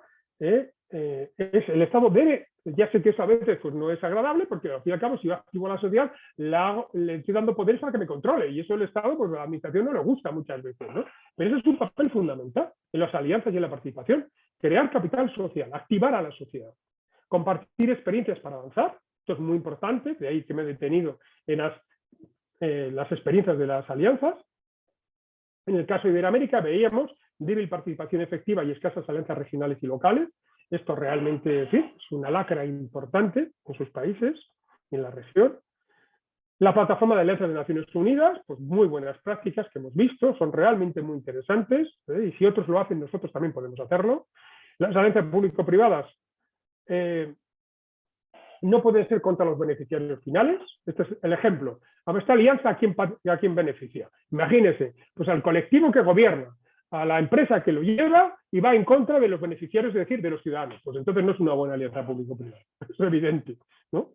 Y las alianzas público-privadas necesitan de reformas institucionales profundas, jurídicas, organizativas, de capacitación, de plantillas, de profesionalización, etcétera, etcétera, etcétera. Yo les insisto, le volveré a insistir la semana siguiente cuando veamos los efectos de la pandemia, ¿no?, en la región. Volveré a insistirlo, porque es realmente, como les he dicho en muchas contestaciones en los foros, es un prerequisito, ¿no? Bueno, y muchas gracias por su atención. Quedo a su entera disposición y hoy tenemos más tiempo y lo importante es que se lean las lecturas, que lo hagan sosegadamente, que rellenen el ejercicio, que por favor distingan entre los tres apartados, que es el resumen de la lectura, lo que es de las lecturas, vamos, hay que realizar todas las obligatorias, lo que es un comentario crítico y las propuestas. Las propuestas son para su organización. El objetivo del ejercicio es que a la vista de las lecturas y del comentario crítico, ustedes sean capaces de hacer unas pequeñas propuestas para mejorar su organización en los temas que nos han ocupado cada una de las semanas. ¿De acuerdo? Bueno, y ahora quedo a su entera disposición para contestar lo que ustedes precisen. Muchísimas gracias, profesor. Antes de dar inicio al ciclo de preguntas y respuestas, quisiera recordar nuevamente a todos los alumnos que todavía o que no ingresaron en la parte inicial de la clase de hoy, que la próxima clase será el día lunes a las 11 de la mañana, hora habitual de Caracas. El día lunes 4 de junio tendremos la clase, puesto que el día martes es feriado acá en Venezuela. Así que los esperamos el próximo lunes. Y ahora sí tenemos una gran cantidad de preguntas por acá. La primera es de Valery Fuentes, que nos dice: buenos días, ¿cómo hacemos para que se tomen en cuenta las opiniones o decisiones de las minorías? Adelante, profesor. Bueno, pues vamos a ver. Mire, la primera cuestión más importante, mi experiencia en materia de participación, es querer reducir el poder que tiene el Estado, la Administración y los integrantes de estas instituciones. Esta es la primera decisión. Mire, la tarta del poder es una. Lo que cuando hablamos de participar, decimos que vamos a reducir un trozo de tarta del Estado y vamos a devolverle a la sociedad más responsabilidad y más capacidad decisional. O bien de control, o bien de planificación, o bien de seguimiento, etcétera, etcétera. Entonces, esta es la primera cuestión. Si esto uno lo tiene claro, lo siguiente es a quiénes son, a qué colectivos son los que integramos, ¿no? Y esta es una cuestión compleja. Yo lo trabajé hace ya bastantes años. ¿Y cuál es la experiencia en los modelos neocorporativos antiguos, ¿no? Los modelos de representación de sentarse en una mesa con distintos colectivos de manera tradicional? Que uno siempre elija a los que son similares al poder, ¿no? A los que están sentados. Los que tienen, digamos, rasgos institucionales y valores y creencias muy parecidos. O que después de un largo proceso, digamos, de interacción, acaban teniéndonos muy parecidos. Es lo que ha pasado históricamente con las organizaciones sindicales, los empresarios, las organizaciones de consumidores y ya posteriormente otro tipo de colectivos. ¿Qué sucede con aquellos colectivos que no comparten los mismos valores ni las mismas creencias que tiene el Estado, ¿no? Que no comparten la misma cultura? Porque cuesta mucho más integrarlos. ¿Pero qué sucede si no los integramos? Que quedan excluidos. ¿Y qué sucede? Que no se sienten partícipes ni de la vida en comunidad, ni de la autoridad, no aceptan la autoridad del Estado, no aceptan la autoridad de la administración pública ni de sus integrantes. Y eso evidentemente hace que el Estado en determinados colectivos, imaginemos en colectividades indígenas, queda fuera el Estado. No llega. La larga mano del Estado que se decía en el siglo XVIII o XIX, no llega hasta allí. Y evidentemente quedan desconectados. Y por lo tanto quedan fuera, lo que decía la OCDE, fuera del paraguas protector de los derechos y libertades públicas. Entonces, esta cuestión es bastante importante. ¿Cómo se hace? Primero uno tiene que admitir, el Estado, la organización pública, el gobierno tiene que admitir que tiene que ceder poder o devolverlo. Hay muchos colectivos, muchos colegas universitarios que le llaman a esto, le llaman devolución. ¿Por qué? Porque el poder originario está en la comunidad, está en la sociedad. Entonces, este es el proceso más complejo que existe. Entonces, no todas las orientaciones políticas se dirigen a este objetivo. Eso por un lado. Y por otro lado, es necesario, y ustedes ya lo han puesto en manifiesto en muchas intervenciones, un alto consenso político entre las principales fuerzas políticas y sociales en un país para que tenga continuidad. Porque si no, no tiene sentido. Y después, por último, lo dice OCDE en una de las frases que he puesto, ¿no? Los colectivos deben sentir que su participación es necesaria y que es útil para ellos. Si no lo ven como útil, necesario, sencillo, entendible, pues no van a participar, porque si creen que es meramente un formulismo o que aquello simplemente es estar sentado en una mesa por estar sentado y decir que se ha participado, pues evidentemente eso durará un tiempo. Pero tiene que haber obtención de ganancias. Entonces, todos estos elementos intervienen en los procesos participativos. Ahí pone énfasis la OCDE. La OCDE en ese texto que yo he extraído, que es una frase nada más, pero todo el contexto en el que se escribe esas pequeñas líneas, hablan de esto. Mire, es que si no, no es posible. Tiene que darse todo este tipo de condiciones. Pero sobre todo, la voluntad de devolución o de reducir el poder del Estado en favor de la comunidad. Este es el tema central.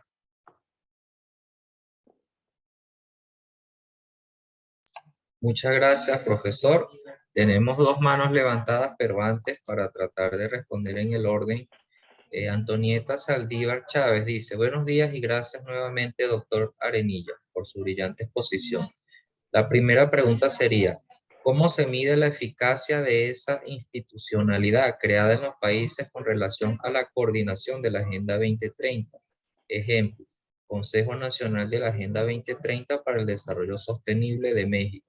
Y dos, ¿cómo permear el sentido de urgencia y de cambio para avanzar en la Agenda 2030 en nuestras instituciones? En su experiencia, ¿qué recomendaciones puede hacernos? Muchas gracias. Bueno, pues vamos a ver. Me retrotraigo a la primera semana. Ustedes lo han estado viendo, sobre todo porque la segunda semana lo hemos visto referido a los indicadores, referido a la construcción de datos, etcétera, etcétera. Vamos a ver, ya lo expliqué, ¿no? Pero ¿cuál es una de las principales novedades que han surgido en las últimas décadas desde el punto de vista de las ciencias sociales y de la acción de gobierno? Que tenemos datos para comparar y medir. Fíjense la de tablas que yo les he puesto, ¿no?, en las presentaciones. La de tablas y gráficos que ustedes han leído, que tiene que ver con la Agenda 2030, pero que también tiene que ver con indicadores de gobernanza. Hay muchos indicadores de gobernanza.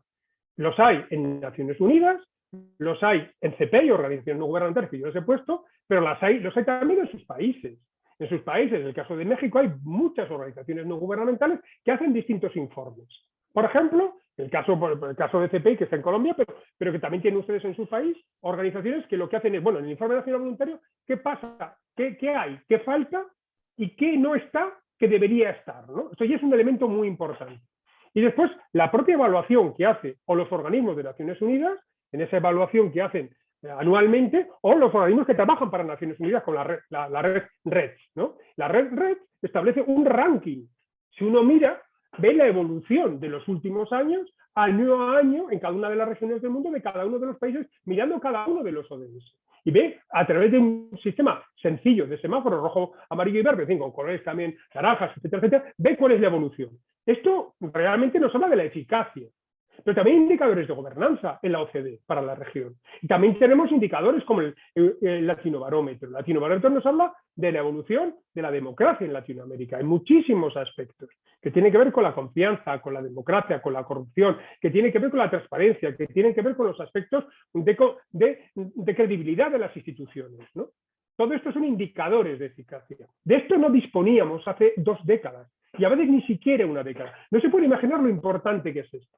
No solo desde el punto de vista de los estudios, sino también desde el punto de vista de la sociedad, que se encuentra, es capaz de compartir y contrastar y conocer cuál es el estado de situación, porque puede ver lo que está sucediendo a lo largo del tiempo en una zona concreta. Por eso es tan importante la localización. Vamos a descender también del nivel estatal, vamos a descender a los niveles subnacionales, ¿no? Esto es muy importante. Respecto a, bueno, ¿cómo se puede transmitir la urgencia? Bueno, pues voy a responderlo igual que lo que acabo de decir. Es la sociedad civil, por eso respondí a la anterior pregunta. Vamos a ver, si el gobierno, los gobiernos no son capaces, digamos, de asumir la situación de urgencia que supone la Agenda 2030, ni la situación de urgencia que supone algunas situaciones límite, como la pobreza extrema, o situaciones que tienen que ver con el bajo rendimiento educativo o los problemas de sanidad, disponemos de herramientas y de información y de documentación que muchas veces ni siquiera suministran los países. Vienen suministrados por los organismos internacionales, por los organismos de la sociedad civil. Por eso es tan importante, decía, ¿cuál es el papel del Estado? Fortalecer la sociedad civil. Pero la sociedad civil se puede organizar y obtiene información que antes era impensable, porque puede buscar alianzas, esa sociedad civil la puede buscar, y las comunidades lo pueden buscar esas sociedades con organismos internacionales, con agencias independientes, con organizaciones no gubernamentales, con otros organismos similares de otros países. Y hay muchísimos ejemplos en el mundo, ¿no? Ustedes lo pueden encontrar en esa plataforma de alianzas. Verán ustedes que las alianzas no siempre son gubernamentales, ni mucho menos, son alianzas de la sociedad civil. Y a partir de ahí, evidentemente, uno puede presentar frente al poder público una serie de demandas y exigencias. Así se han conseguido a lo largo de la historia pues, grandes avances sociales. Lo más reciente es pues, el tema de igualdad de género, la diversidad sexual o las cuestiones medioambientales. Esto es relativamente reciente. Estamos hablando de los últimos 40 años, no mucho más, ¿no? Bueno, pues efectivamente, y eso muchas veces, esto no ha surgido de arriba abajo en muchos casos, ha surgido en algunos casos iniciativa, pero muchas veces se ha modelado y se ha intervenido en una doble dirección, de arriba abajo y de abajo arriba, por parte de las organizaciones de la sociedad civil. Por eso es importante que se articulen. Y en América Latina, pues lo hemos visto, los cambios que se han producido sociales y políticos que se están produciendo en América Latina no vienen de arriba abajo la mayoría de ellos, vienen muchas veces desde la comunidad, que se producen cambios y transformaciones profundas, ¿no? Y bueno, pues esto yo creo que ese sentido de la urgencia muchas veces, bueno, pues el castigo cuando no hay sentido de la urgencia, bueno, pues ese dislocamiento que hay entre el alineamiento entre, digamos, lo que quiere el gobierno y el poder público y lo que necesita la sociedad. Y ahí se producen rupturas. Y esas rupturas, pues al final, lo lógico es que con el tiempo se vaya equilibrando y se produzcan cambios sociales importantes y significativos. ¿Qué nos enseña la Agenda 30? Que es responsabilidad de todos. Y que todos tenemos, por lo tanto, en nuestro papel, tenemos una capacidad de transformar el mundo.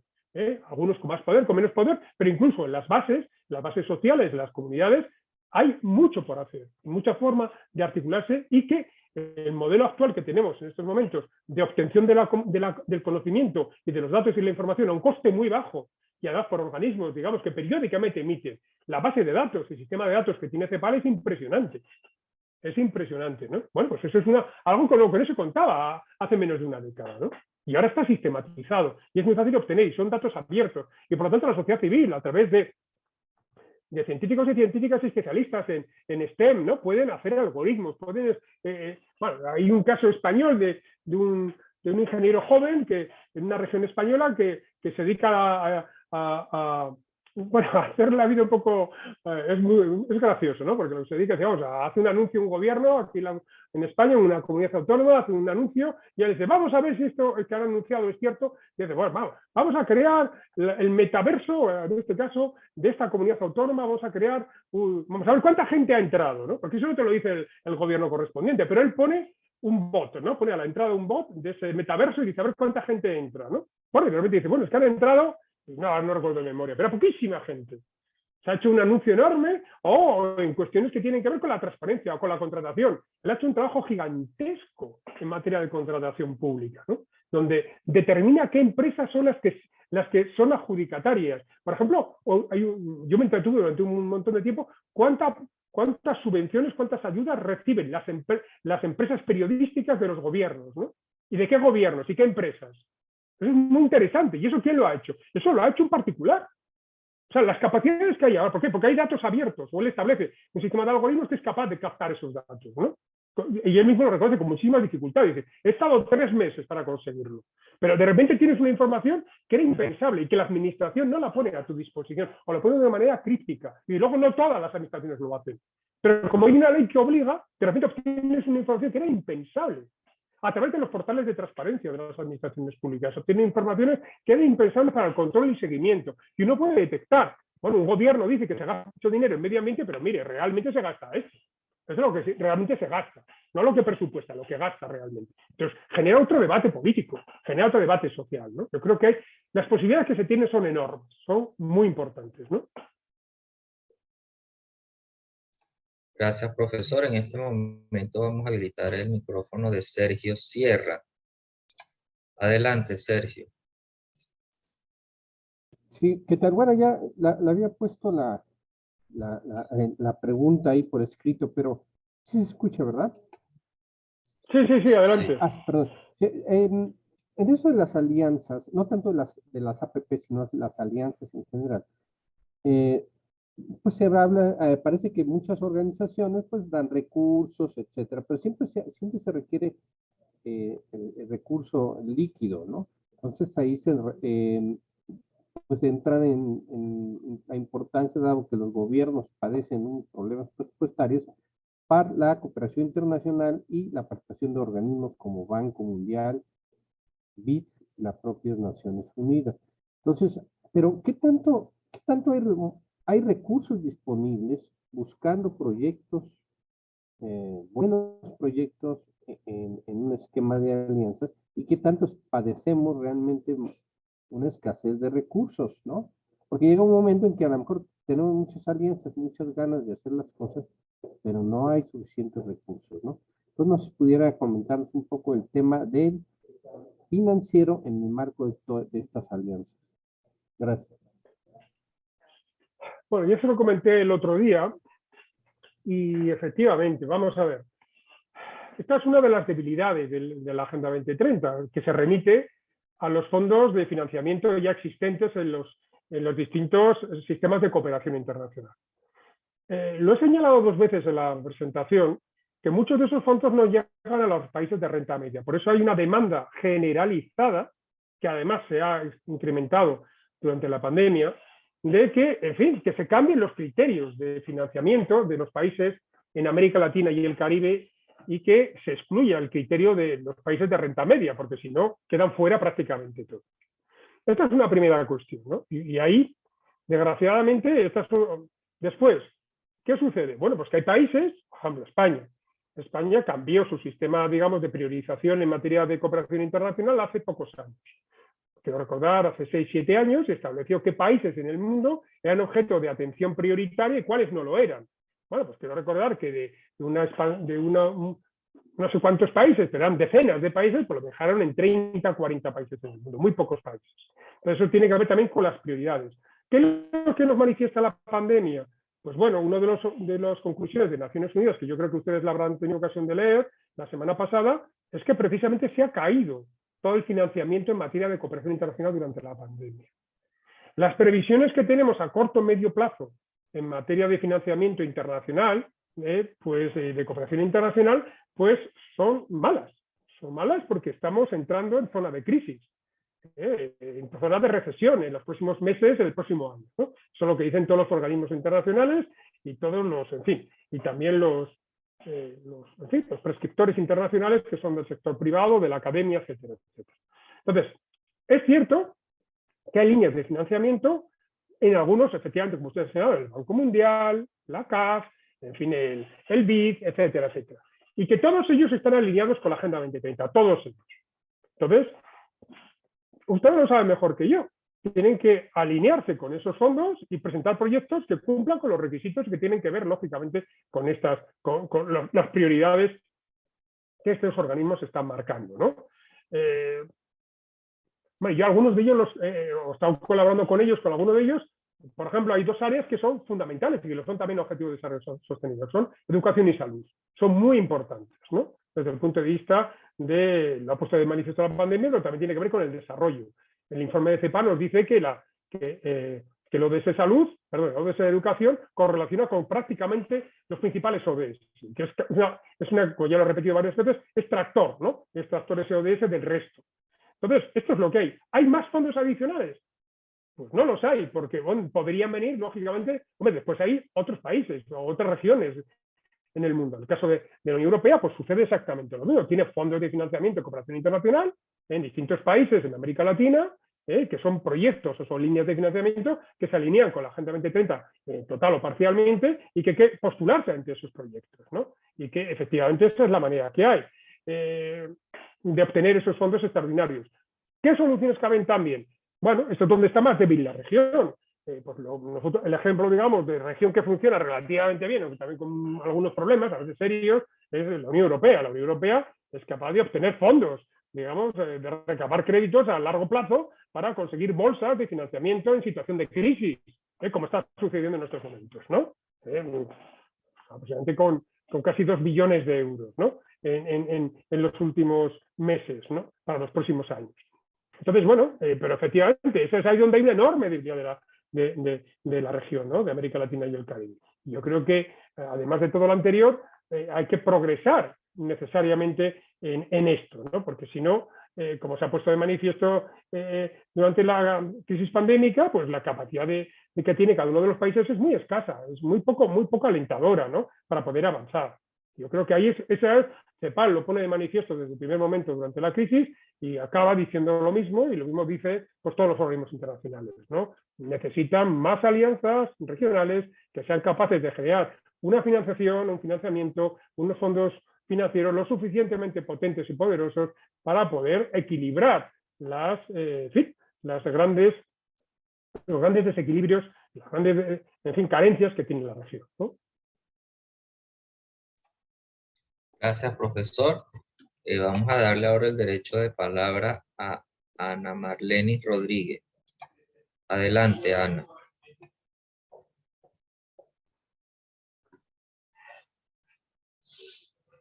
Ana, debes habilitar tu micrófono. Sí. Buenos días a todos.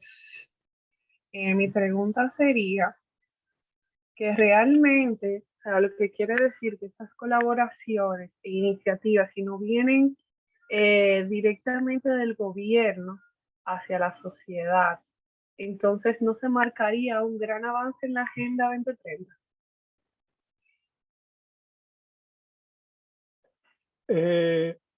Bueno, pues muchas gracias, Ana.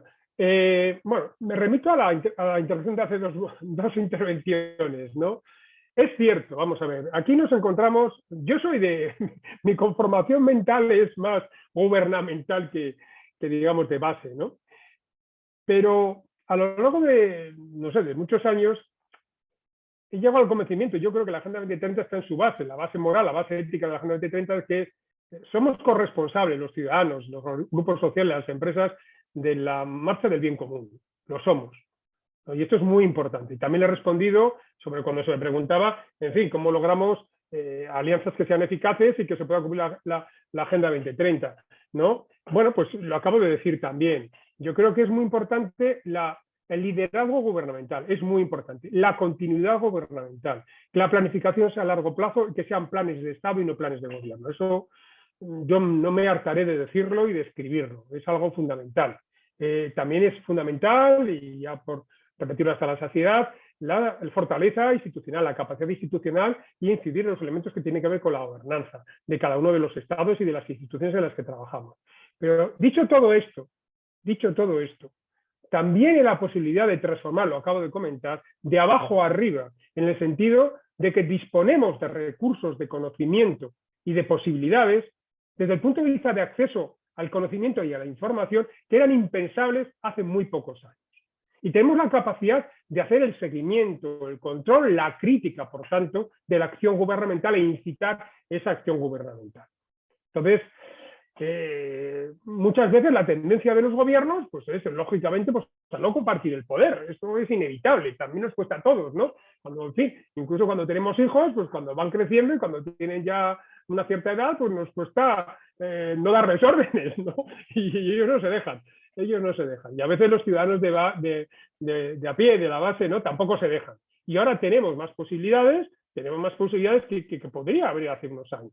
Por lo tanto, yo creo que es cierto que necesitamos, se avanzará mucho más deprisa si hay una iniciativa, un liderazgo y una persistencia y perseverancia en ese liderazgo que trascienda a los gobiernos, sin duda, y con fortaleza institucional.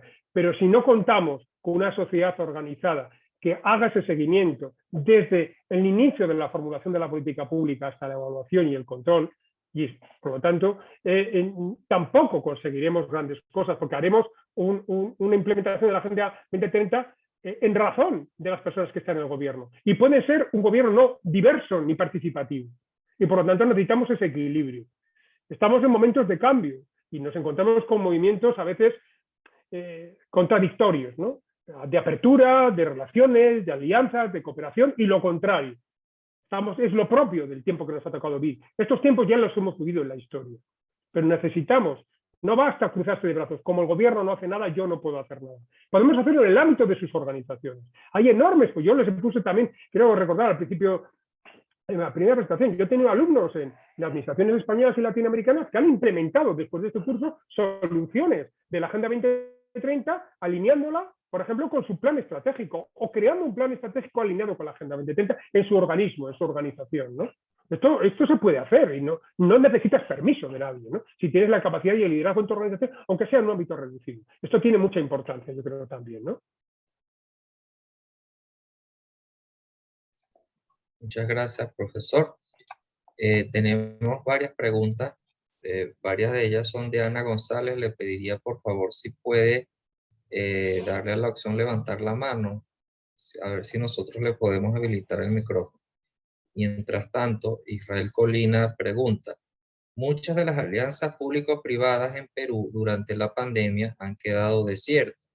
¿Qué acciones realizar para superar esto? Adelante. Bueno, pues mire, yo tengo que tirar de mis estudios antiguos de Derecho Administrativo y tiene que haber un equilibrio, ¿no? Tiene que haber un equilibrio.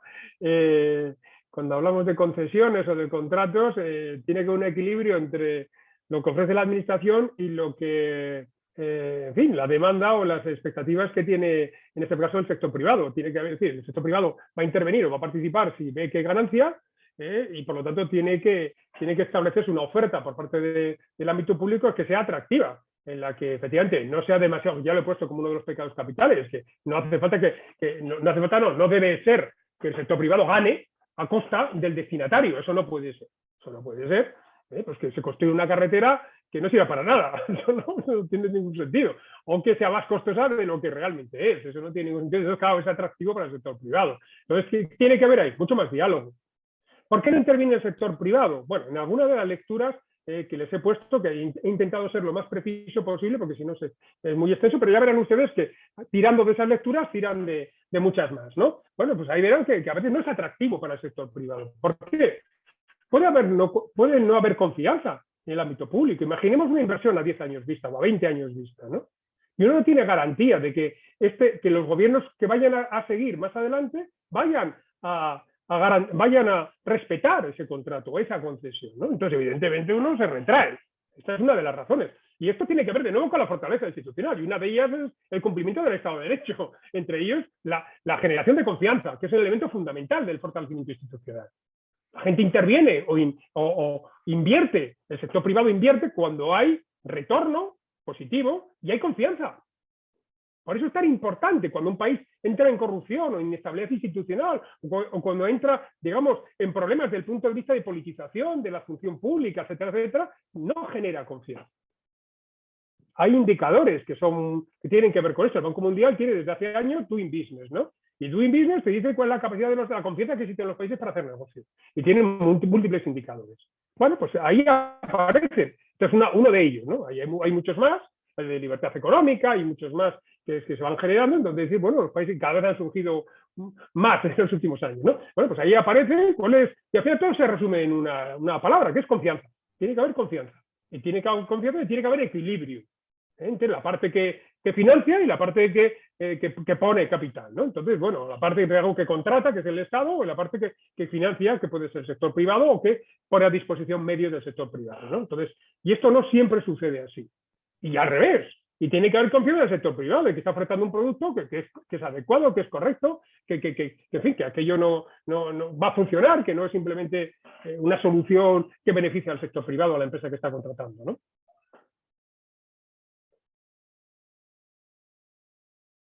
Muchas gracias, profesor.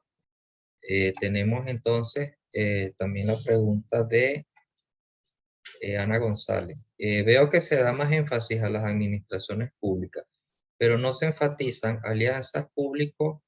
en alianzas público-sociedad civil o administraciones públicas con sociedad civil. Me refiero a ONGs, organismos no gubernamentales como gremiales, de profesionales, academia, etc. Adelante, profesor. Bueno, yo me estoy refiriendo sobre todo a la prestación o producción de servicios públicos. O sea, ahí el sector privado normalmente ha tenido siempre más papel. Pero existen, evidentemente, en estas alianzas público-privadas, hombre, el tema cuando se hace diferencia entre público y administración es lo mismo, ¿eh? Yo no distingo, ni nadie distingue entre público y administración, es lo mismo. Público y sociedad civil, público y academia, efectivamente podemos realizar una serie de actuaciones que tienen que ver, pues bueno, con beneficios desde el punto de vista del conocimiento, de compartir. Bueno, yo mismo he realizado muchas en mi vida, ¿no? Yo he sido contratado por muchas administraciones públicas a través de la universidad mía o otras organizaciones universitarias para prestar servicios de consultoría o de transferencia de conocimiento para mejorar el funcionamiento de las administraciones públicas. Yo lo he hecho a lo largo de mi vida muchas veces. Y efectivamente, funciona así, pero suelen ser de este tipo, de asesoramiento, de transferencia de conocimiento. Es transferencia de conocimiento, básicamente, es lo que hay. Da igual que sea en ciencias sociales, o que sea en química, o que sea en ingeniería, o que sea en derecho, o lo que sea, ¿no? No tiene... Respecto al tema de organizaciones sociales y administración pública, bueno, esto ha ido creciendo a lo largo de los últimos años. Nos encontramos con organizaciones no gubernamentales, y nos encontramos también con asociaciones, por ejemplo, de enfermos, o de familiares de enfermos, por ejemplo, de Alzheimer, o de parálisis cerebral. Yo lo conozco casi desde niño, ¿no? Bueno, casi no, desde niño lo conozco. En mi ciudad, por ejemplo, yo soy de La Rioja, en España, la capital es Logroño. Bueno, pues Logroño yo conozco desde niño, pues la asociación de paralíticos cerebrales, bueno, pues, o parálisis cerebral, mejor dicho, bueno, pues los familiares organizaban una serie de servicios que fueron después, a lo largo del tiempo, cuando fue madurando, la administración acabó contratando con esa asociación el mantenimiento de unas instalaciones, de unos equipamientos y de unos servicios y de unos profesionales para que atendieran a estas personas, ¿no? Pero eso sucede también con los enfermos de Alzheimer y con otras muchas enfermedades. Digamos, por ejemplo, no solo en mi país, en muchísimos países. Y esto se ha ido generalizando. Y también nos encontramos con otro fenómeno que también es muy importante, que son las empresas de economía social. Son aquellas empresas que no buscan solo el beneficio, sino que el beneficio lo revierten en la sociedad a través, por ejemplo, bueno, de buenas condiciones en materia de contratación, en materia, por ejemplo, de diversidad en cuanto al personal y la plantilla, etcétera, etcétera. Que en muchos países, por ejemplo, también en el mío, bueno, pues hay empresas con miles de trabajadores y que la economía social pues llega a ser más del 10%, 12% aproximadamente de la población activa que existe, la población trabajadora, mejor dicho, en mi país, ¿no? Entonces, y después nos encontramos con otro tipo de alianzas que son las empresas, no son alianzas, son las empresas que realizan, a través de la responsabilidad social corporativa, realizan funciones que son propias del sector público, podríamos decir, pero son del bien común, que son, digamos, propios de la creación de bien común, de la creación de valor público. Si todo lo remitimos a valor público, que sería la creación de valor público, aquello que mejora la vida de la comunidad, nos encontramos con la administración pública, con las organizaciones sociales, con las empresas privadas, la responsabilidad social corporativa, nos encontramos también con las empresas de economía social, con una enorme pléyade, digamos, de organismos. Esto también es nuevo en las últimas décadas. Todo esto es nuevo. Esto nos lleva a decir que lo público no es equiparable a la administración, sino que público es equiparable a bien común, es a lo propio de la comunidad, ¿no? Y esto ha crecido enormemente. Esto es lo que ha crecido. ¿Todos tienen el mismo papel? Yo mantengo que no, que lógicamente el Estado debe liderar, y el Estado debe ordenar, el Estado debe regular, y también debe dejar de hacer y fortalecer. Todo a la vez tiene que hacerlo. No siempre tiene que tener el papel protagonista. Esta es una cuestión importante Porque en algunos casos, en fin, desde ideologías extremas, pero extremas, las ideologías extremas, no se quiere la intervención de lo público en el ámbito social, o todo lo contrario, no se quiere ámbito social. Es decir, mire, no se quiere ámbito social desde la otra ideología, es decir, pues esto es del Estado, todo lo público es del Estado. Bueno, o mire, el Estado no debe intervenir porque esto es de la empresa o de la sociedad civil, ¿no?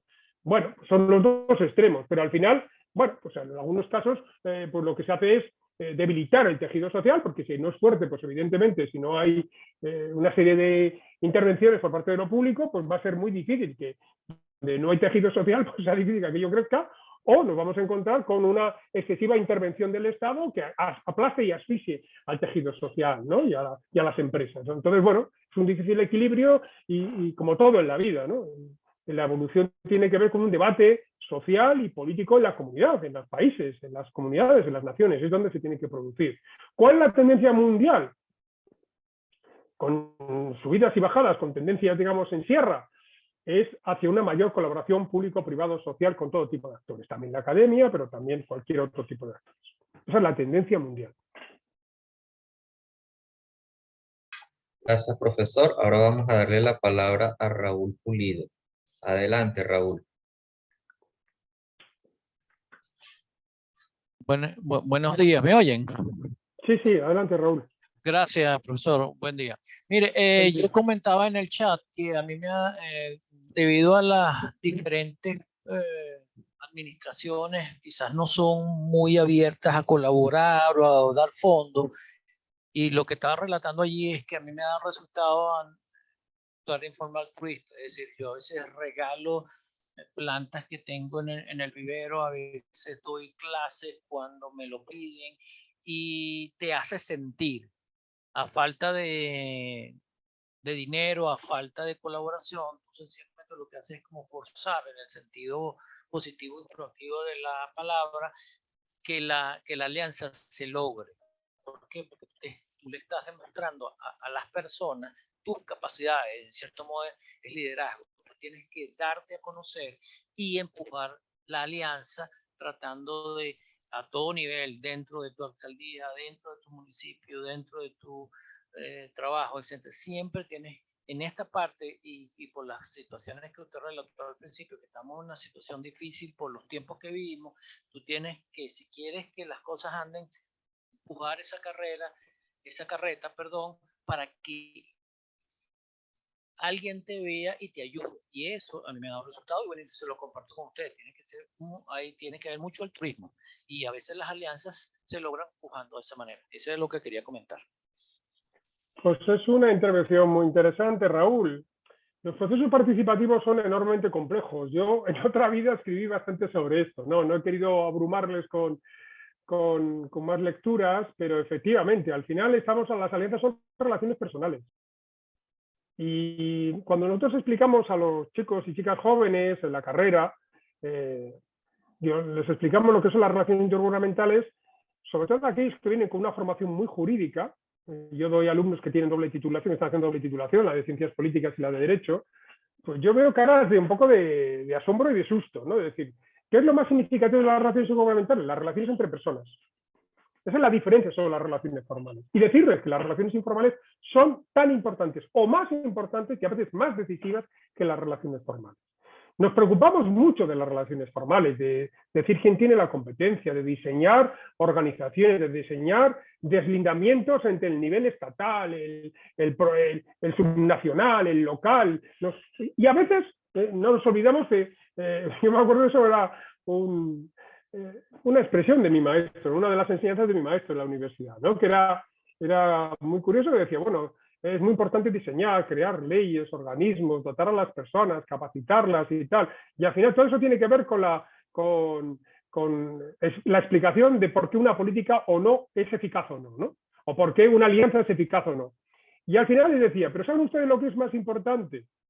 Las personas. Depende de la persona, el impulso de la persona, la relación de la persona, la voluntad, su creencia, la impronta de la persona, detrás de grandes cambios y transformaciones.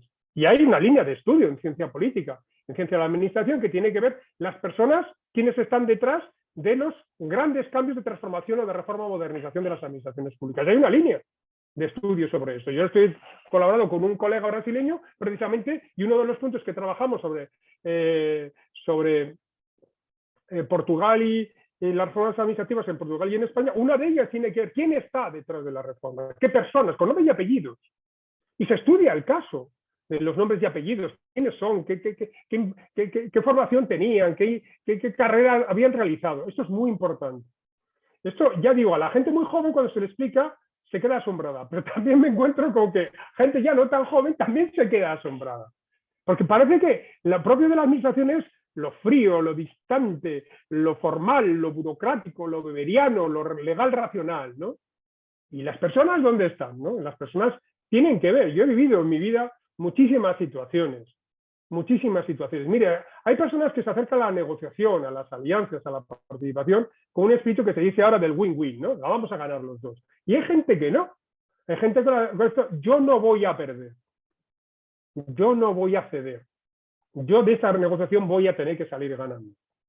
Claro, y para salir ganando el otro tiene que perder. Pues entonces es complicado llegar a acuerdos. O yo quiero que se respeten los aspectos estrictamente formales. Que simplemente lo que tratan de ocultar es una realidad, que es de dominio, ¿no? De una parte sobre la otra. Estos aspectos son muy importantes. Son muy importantes. ¿Y eso qué exige? Pues mire, exige un sistema de selección y de acceso a la función pública, al servicio público, con unos perfiles que a veces no son los que tenemos en la organización, que los tenemos mucho más enfocados a esto que yo decía de ganar yo solo, que al ganar, ¿no?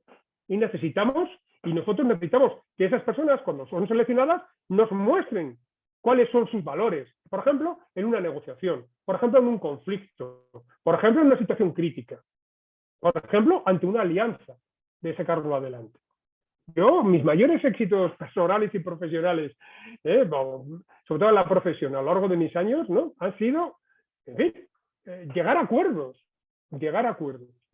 con personas a las que inicialmente sabías, todo el mundo te decía que iba a ser no. Bueno, hasta que se llega a un acuerdo, porque yo, perdonen que les hable de mi caso personal, pero yo siempre he antepuesto la finalidad al proceso. A mí no me importaba decir, bueno, pues vale, de acuerdo, él gana en este proceso, pero ganamos los dos al final, porque la idea mía se basa, él gana porque consigue, en fin, saca una ganancia frente a los demás en el proceso, porque él ha obtenido un rédito que puede vender, pero yo he conseguido el objetivo final, que es crear un organismo, crear, pues, no sé, un sistema de consorcio de depuración de aguas o lo que sea, ¿no? Eso me ha tocado hacerlo muchas veces, o en otros muchos aspectos, ¿no? Muchísimas cosas que he hecho en consultoría o en transferencia de conocimiento, en investigaciones, a la hora de coordinar equipos, ¿no? Digo, bueno, vale, de acuerdo, vamos a ceder. Cedo porque esto no es tan trascendente como lo que se pretende conseguir con este objetivo, ¿no? Y lo que se pretende conseguir con los objetivos de las alianzas públicos-privadas es siempre lo mismo, es mejorar la vida de las personas. Y claro, si uno tiene eso claro aquí, desde el primer momento, pues es una gran motivación para sacar adelante el acuerdo de la alianza, ¿eh? Claro, si uno tiene como objetivo que mi organización esté por encima de las demás, pues vale, yo desgraciadamente he estado en muchas negociaciones de este tipo también, y que he perdido, porque no había nada que hacer. No había nada que hacer, porque bueno, si usted quiere ganar a toda costa, pues ganará. Pero al final no hemos conseguido nada. No hemos conseguido nada. ¿Qué es la tristeza? Bueno, pues a veces en la norma aparece un artículo, una redacción que le favorece a usted, porque usted cree que le favorece, pero el producto final es cero. ¿Por qué? Y esta es una enseñanza de las alianzas. Para que haya producto final, no es una suma cero. Bueno, ya sería suma. Si yo pongo 100 y tú no pones nada, tengo 100. Si yo pongo 100 y tú pones 100, tenemos 200.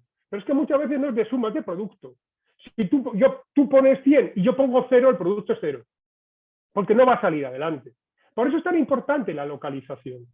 Si usted toma unas decisiones en materia de medio ambiente y lo tiene que ejecutar una municipalidad y la municipalidad no ha participado y no pone nada, pues sale 0.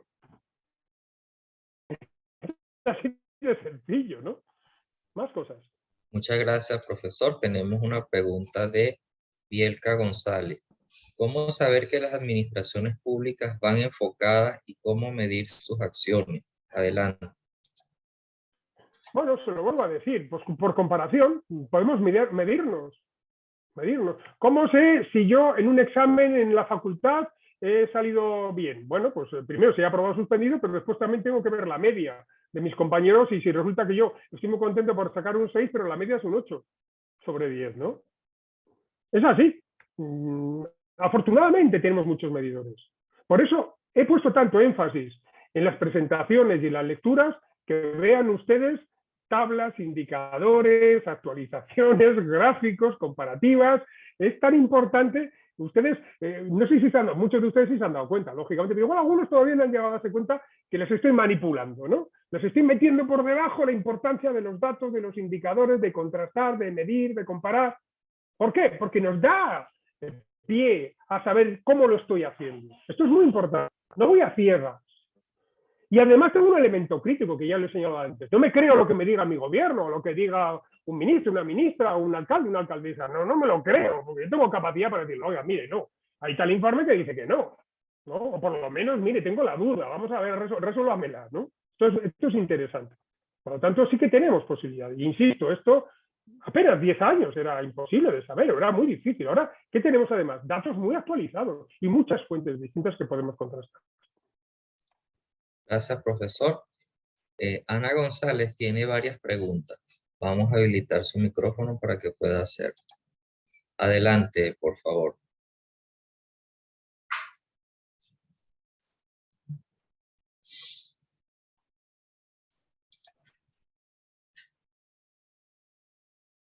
Adelante.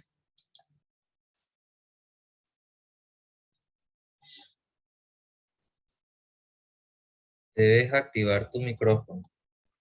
Ok, muchas gracias Manuel y a todos. Gracias por excelente exposición y aclaraciones.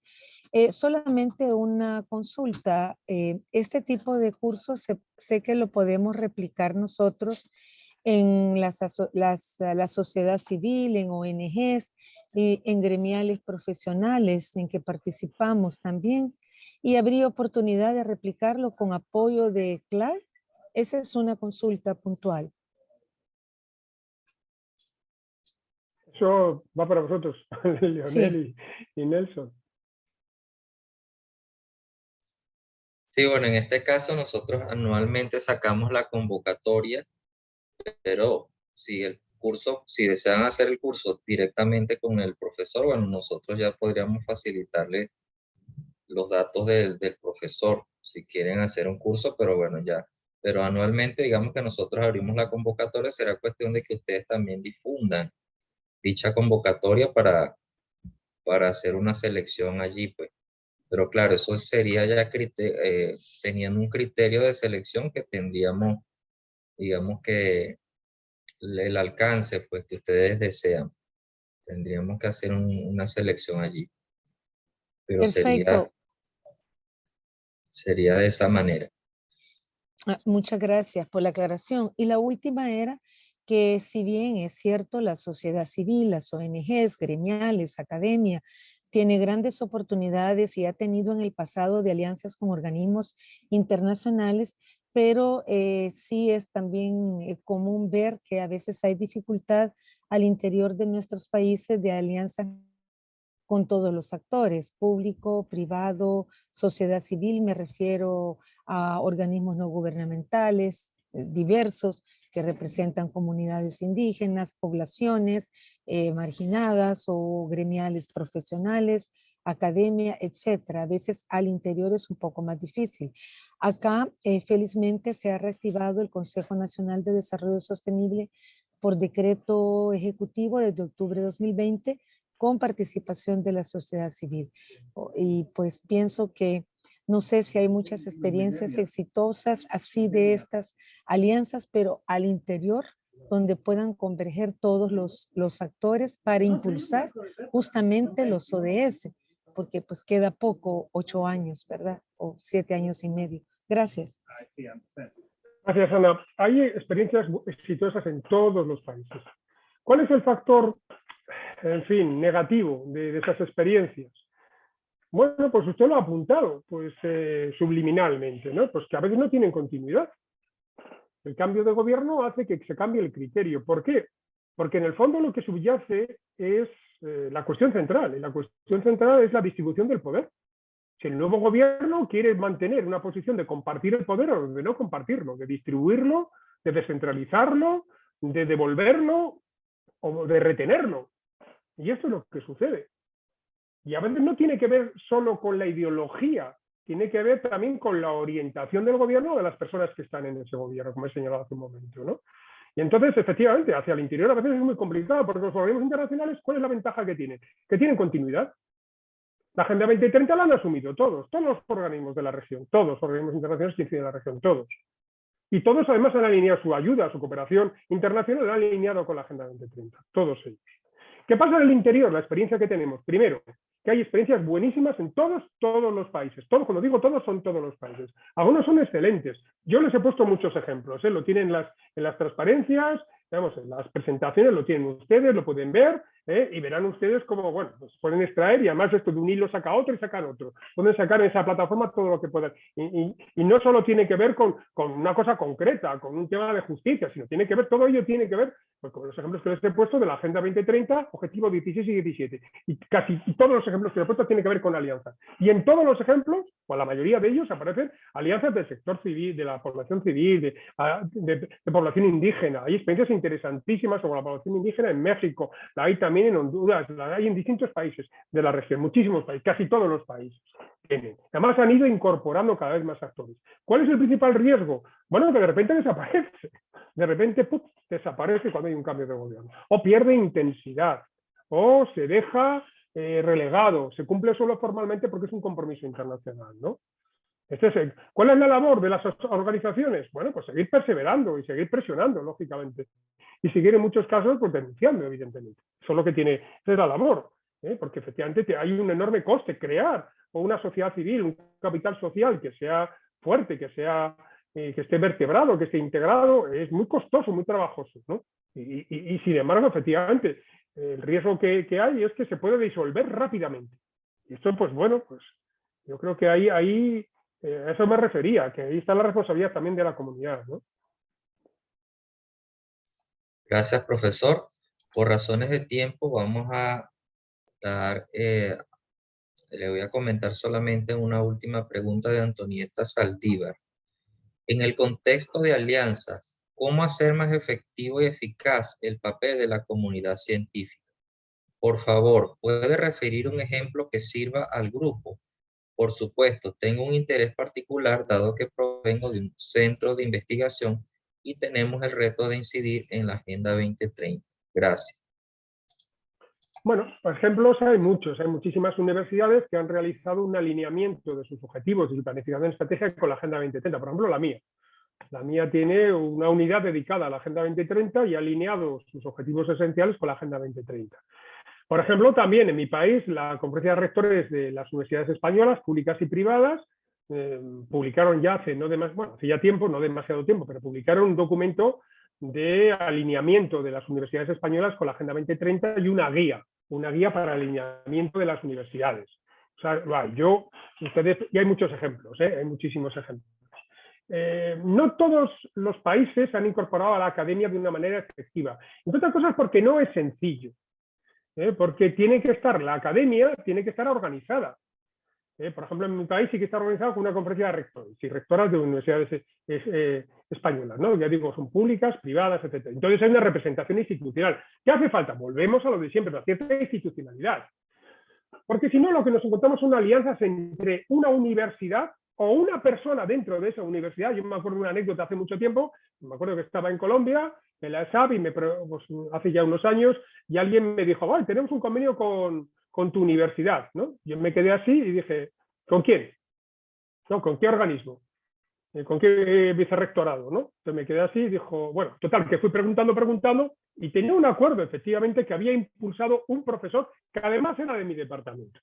Entonces yo al final le dije, tú no tienes un acuerdo con mi universidad, tienes un acuerdo con el profesor de mi universidad, que es distinto. Y esto pasa mucho en la academia. Mucho en la academia, ¿no? Entonces, para evitar eso necesitas institucionalidad. ¿Y esa institucionalidad en qué consiste? Bueno, pues consiste en que hay una representación de la universidad, de la academia, que sea capaz de participar en los proyectos de gran envergadura a nivel nacional, a nivel subnacional o a nivel municipal. Es así, esa es la cuestión. A nivel individual, bueno, pues está la transferencia de conocimiento. Entonces, yo creo que ahí la universidad tenemos unas enormes capacidades. Somos capaces de transmitir, de transferir nuestro conocimiento adaptado a las realidades públicas para que mejoren. Yo ya les he dicho que yo lo he hecho a lo largo de mi vida muchísimas veces, ¿no? No estrictamente el campo de la Agenda 2030, pero sí en toda la parte que tiene que ver el Objetivo de Desarrollo Sostenible 16, ¿no? Con el ODS 16, bueno, todo el tema de fortaleza, capacidad institucional, esto que estoy haciendo ahora. Esto que estoy haciendo ahora es capacitación. Y la capacitación es fortalecimiento institucional, ¿no? Es uno de los elementos fundamentales, además, que es creación de, digamos, de masa crítica, de talento público que sea capaz de generar una nueva orientación en la actuación pública, ¿no? Entonces yo creo que ahí tenemos una enorme responsabilidad, pero hace falta institucionalidad. Hace falta institucionalidad. Y yo creo que hace falta... Después, ¿qué necesitamos? Confianza. Hombre, si ustedes me dicen que vamos a empezar por la Agenda 2030 en la relación con su municipalidad y nunca ha habido una relación anterior, bueno, pues va a ser complicado. Va a ser complicado, salvo que la municipalidad ya crea la Agenda 2030. Yo tengo colectivos, vamos, conozco gente, participo en algunos patronatos, etcétera, que bueno, pues que hay municipalidades, incluso pequeñas, que son creyentes de la Agenda 2030. Bueno, acercarse a ellos desde la universidad es relativamente sencillo. Pero bueno, hay que ver desde qué disciplina. También otra cosa que no hacemos bien en las universidades. Bueno, pues la enfocamos a veces solo desde un aspecto, el aspecto jurídico, el aspecto medioambiental, o el aspecto económico, el aspecto laboral, o el aspecto sociológico, el aspecto de género, el aspecto... Y la Agenda 2030 lo que nos dice es que eso es insuficiente. Yo me ha tocado en mi vida hacer planes estratégicos complejos para municipios de 200.000 habitantes, de 300.000 habitantes, ¿no? Y ha tocado incluso para comunidades autónomas grandes, de seguimiento de la acción de gobierno para comunidades autónomas muy grandes en España, pues con 6 millones, 7 millones de personas. Entonces, sí me ha tocado hacerlo. Entonces, necesitas una visión global, integral, estratégica, holística. La necesitas para la Agenda 2030, pero también para la planificación. Si eso no lo tiene la institución, cuando le vienes con ese planteamiento de la Agenda 2030 va a ser complejo. Y necesitas una visión multidisciplinar. ¿Qué significa esto? Que debe ser la universidad la que ofrezca una solución a la administración, a la municipalidad, al gobierno provincial, al gobierno regional, al gobierno federal, en fin, al que sea, debe ofrecer una solución. Y ese gobierno debe ser receptivo. Y no todos los gobiernos son receptivos, pero debe ofrecer una solución integral. Y eso muchas veces en las universidades, en la academia, no está solucionado. Es decir, necesitamos institucionalidad y una visión integral, holística y por lo tanto multidisciplinar, que a veces las universidades no estamos preparadas para ello. Somos un poco egoístas desde nuestra disciplina, nuestra perspectiva. Y eso no es útil para un enfoque tan complejo como es la Agenda 2030. Tenemos muchas cosas que hacer. Yo, pues mire, aparte de lo que le he dicho, si usted pone CRUE, C-R-U-E, universidades, ODS, verá usted como automáticamente le aparece un documento de no muchas páginas en el caso español. Pero póngalo lo mismo, ponga ODS universidades en Google. Verá usted todo lo que le sale, es impresionante. Hace unos años no salía nada, hace 3 años no salía nada sobre esto. Ahora ya empieza a haber cosas interesantes. Pero estas son dificultades que yo me he encontrado y que veo en el día a día. Y que no son nuevas, no son de la Agenda 2030, tienen que ver con lo que antes llamábamos planificación, o los sistemas, digamos, complejos de integración de políticas públicas, ¿no? Muchas gracias, profesor. Hay 2 preguntas más de Enrique Vega y Doris Samaniego, pero por razones de tiempo no vamos a poder contestarlas en este momento. Pueden hacerlas a través del chat privado del campus virtual, ya que, bueno, la clase estaba para terminar a las 12:30, ya tenemos 20 minutos, 12:30 hora de Caracas, ya tenemos 20 minutos de más. Pero, bueno, agradecerles a todos por la participación en esta clase. De verdad que hemos tenido una activa participación y bueno, agradecidos con todos quienes pudieron participar mediante el chat o mediante la opción de levantar la mano. Antes de dar por finalizada la sesión de hoy, recordarles que la clase de la próxima semana será no solamente la última clase, ya finalizando el curso, tendrán ustedes todavía una semana más para entregar sus trabajos, pero la última clase será el día lunes a las 11 de la mañana, hora de Caracas, la hora habitual del curso, pero solamente que vamos a adelantarlo, no será el martes, sino el día lunes. Esta clase será abierta a través del canal de YouTube, se les va a enviar por el grupo de WhatsApp el enlace, por si quieren difundirlo para compartir la clase con otras personas. Profesor, para finalizar, si quiere dar unas palabras, adelante. Bueno, pues un agradecimiento, porque uno de los objetivos esenciales del curso es moverles a ustedes al interés sobre la materia y a realizar todas estas preguntas y estas participaciones tan interesantes, ¿no?, que han realizado.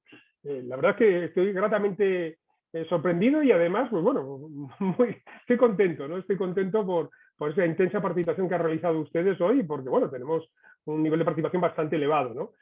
Sigan así, les queda semana y media.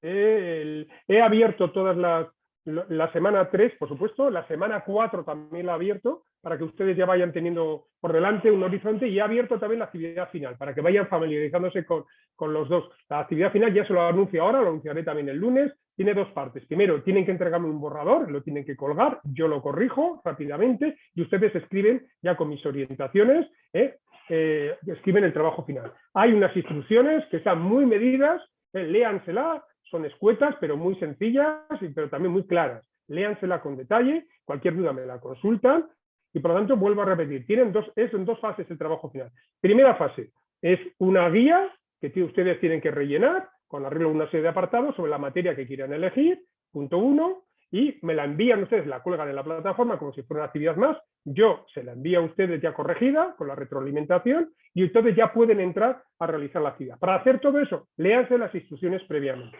¿De acuerdo? Es muy importante. De cara a la actividad de esta semana, de la tercera, por favor, diferencien claramente los tres apartados. El primer apartado, que es el resumen de las lecturas, la valoración crítica, el segundo apartado, y el tercero, las propuestas de su organización. Porque uno de los objetivos fundamentales de este curso es que ustedes sean útiles para su organización. De tal manera, como me había dicho antes una compañera, que ustedes sean capaces de transferir a su organización lo que han aprendido.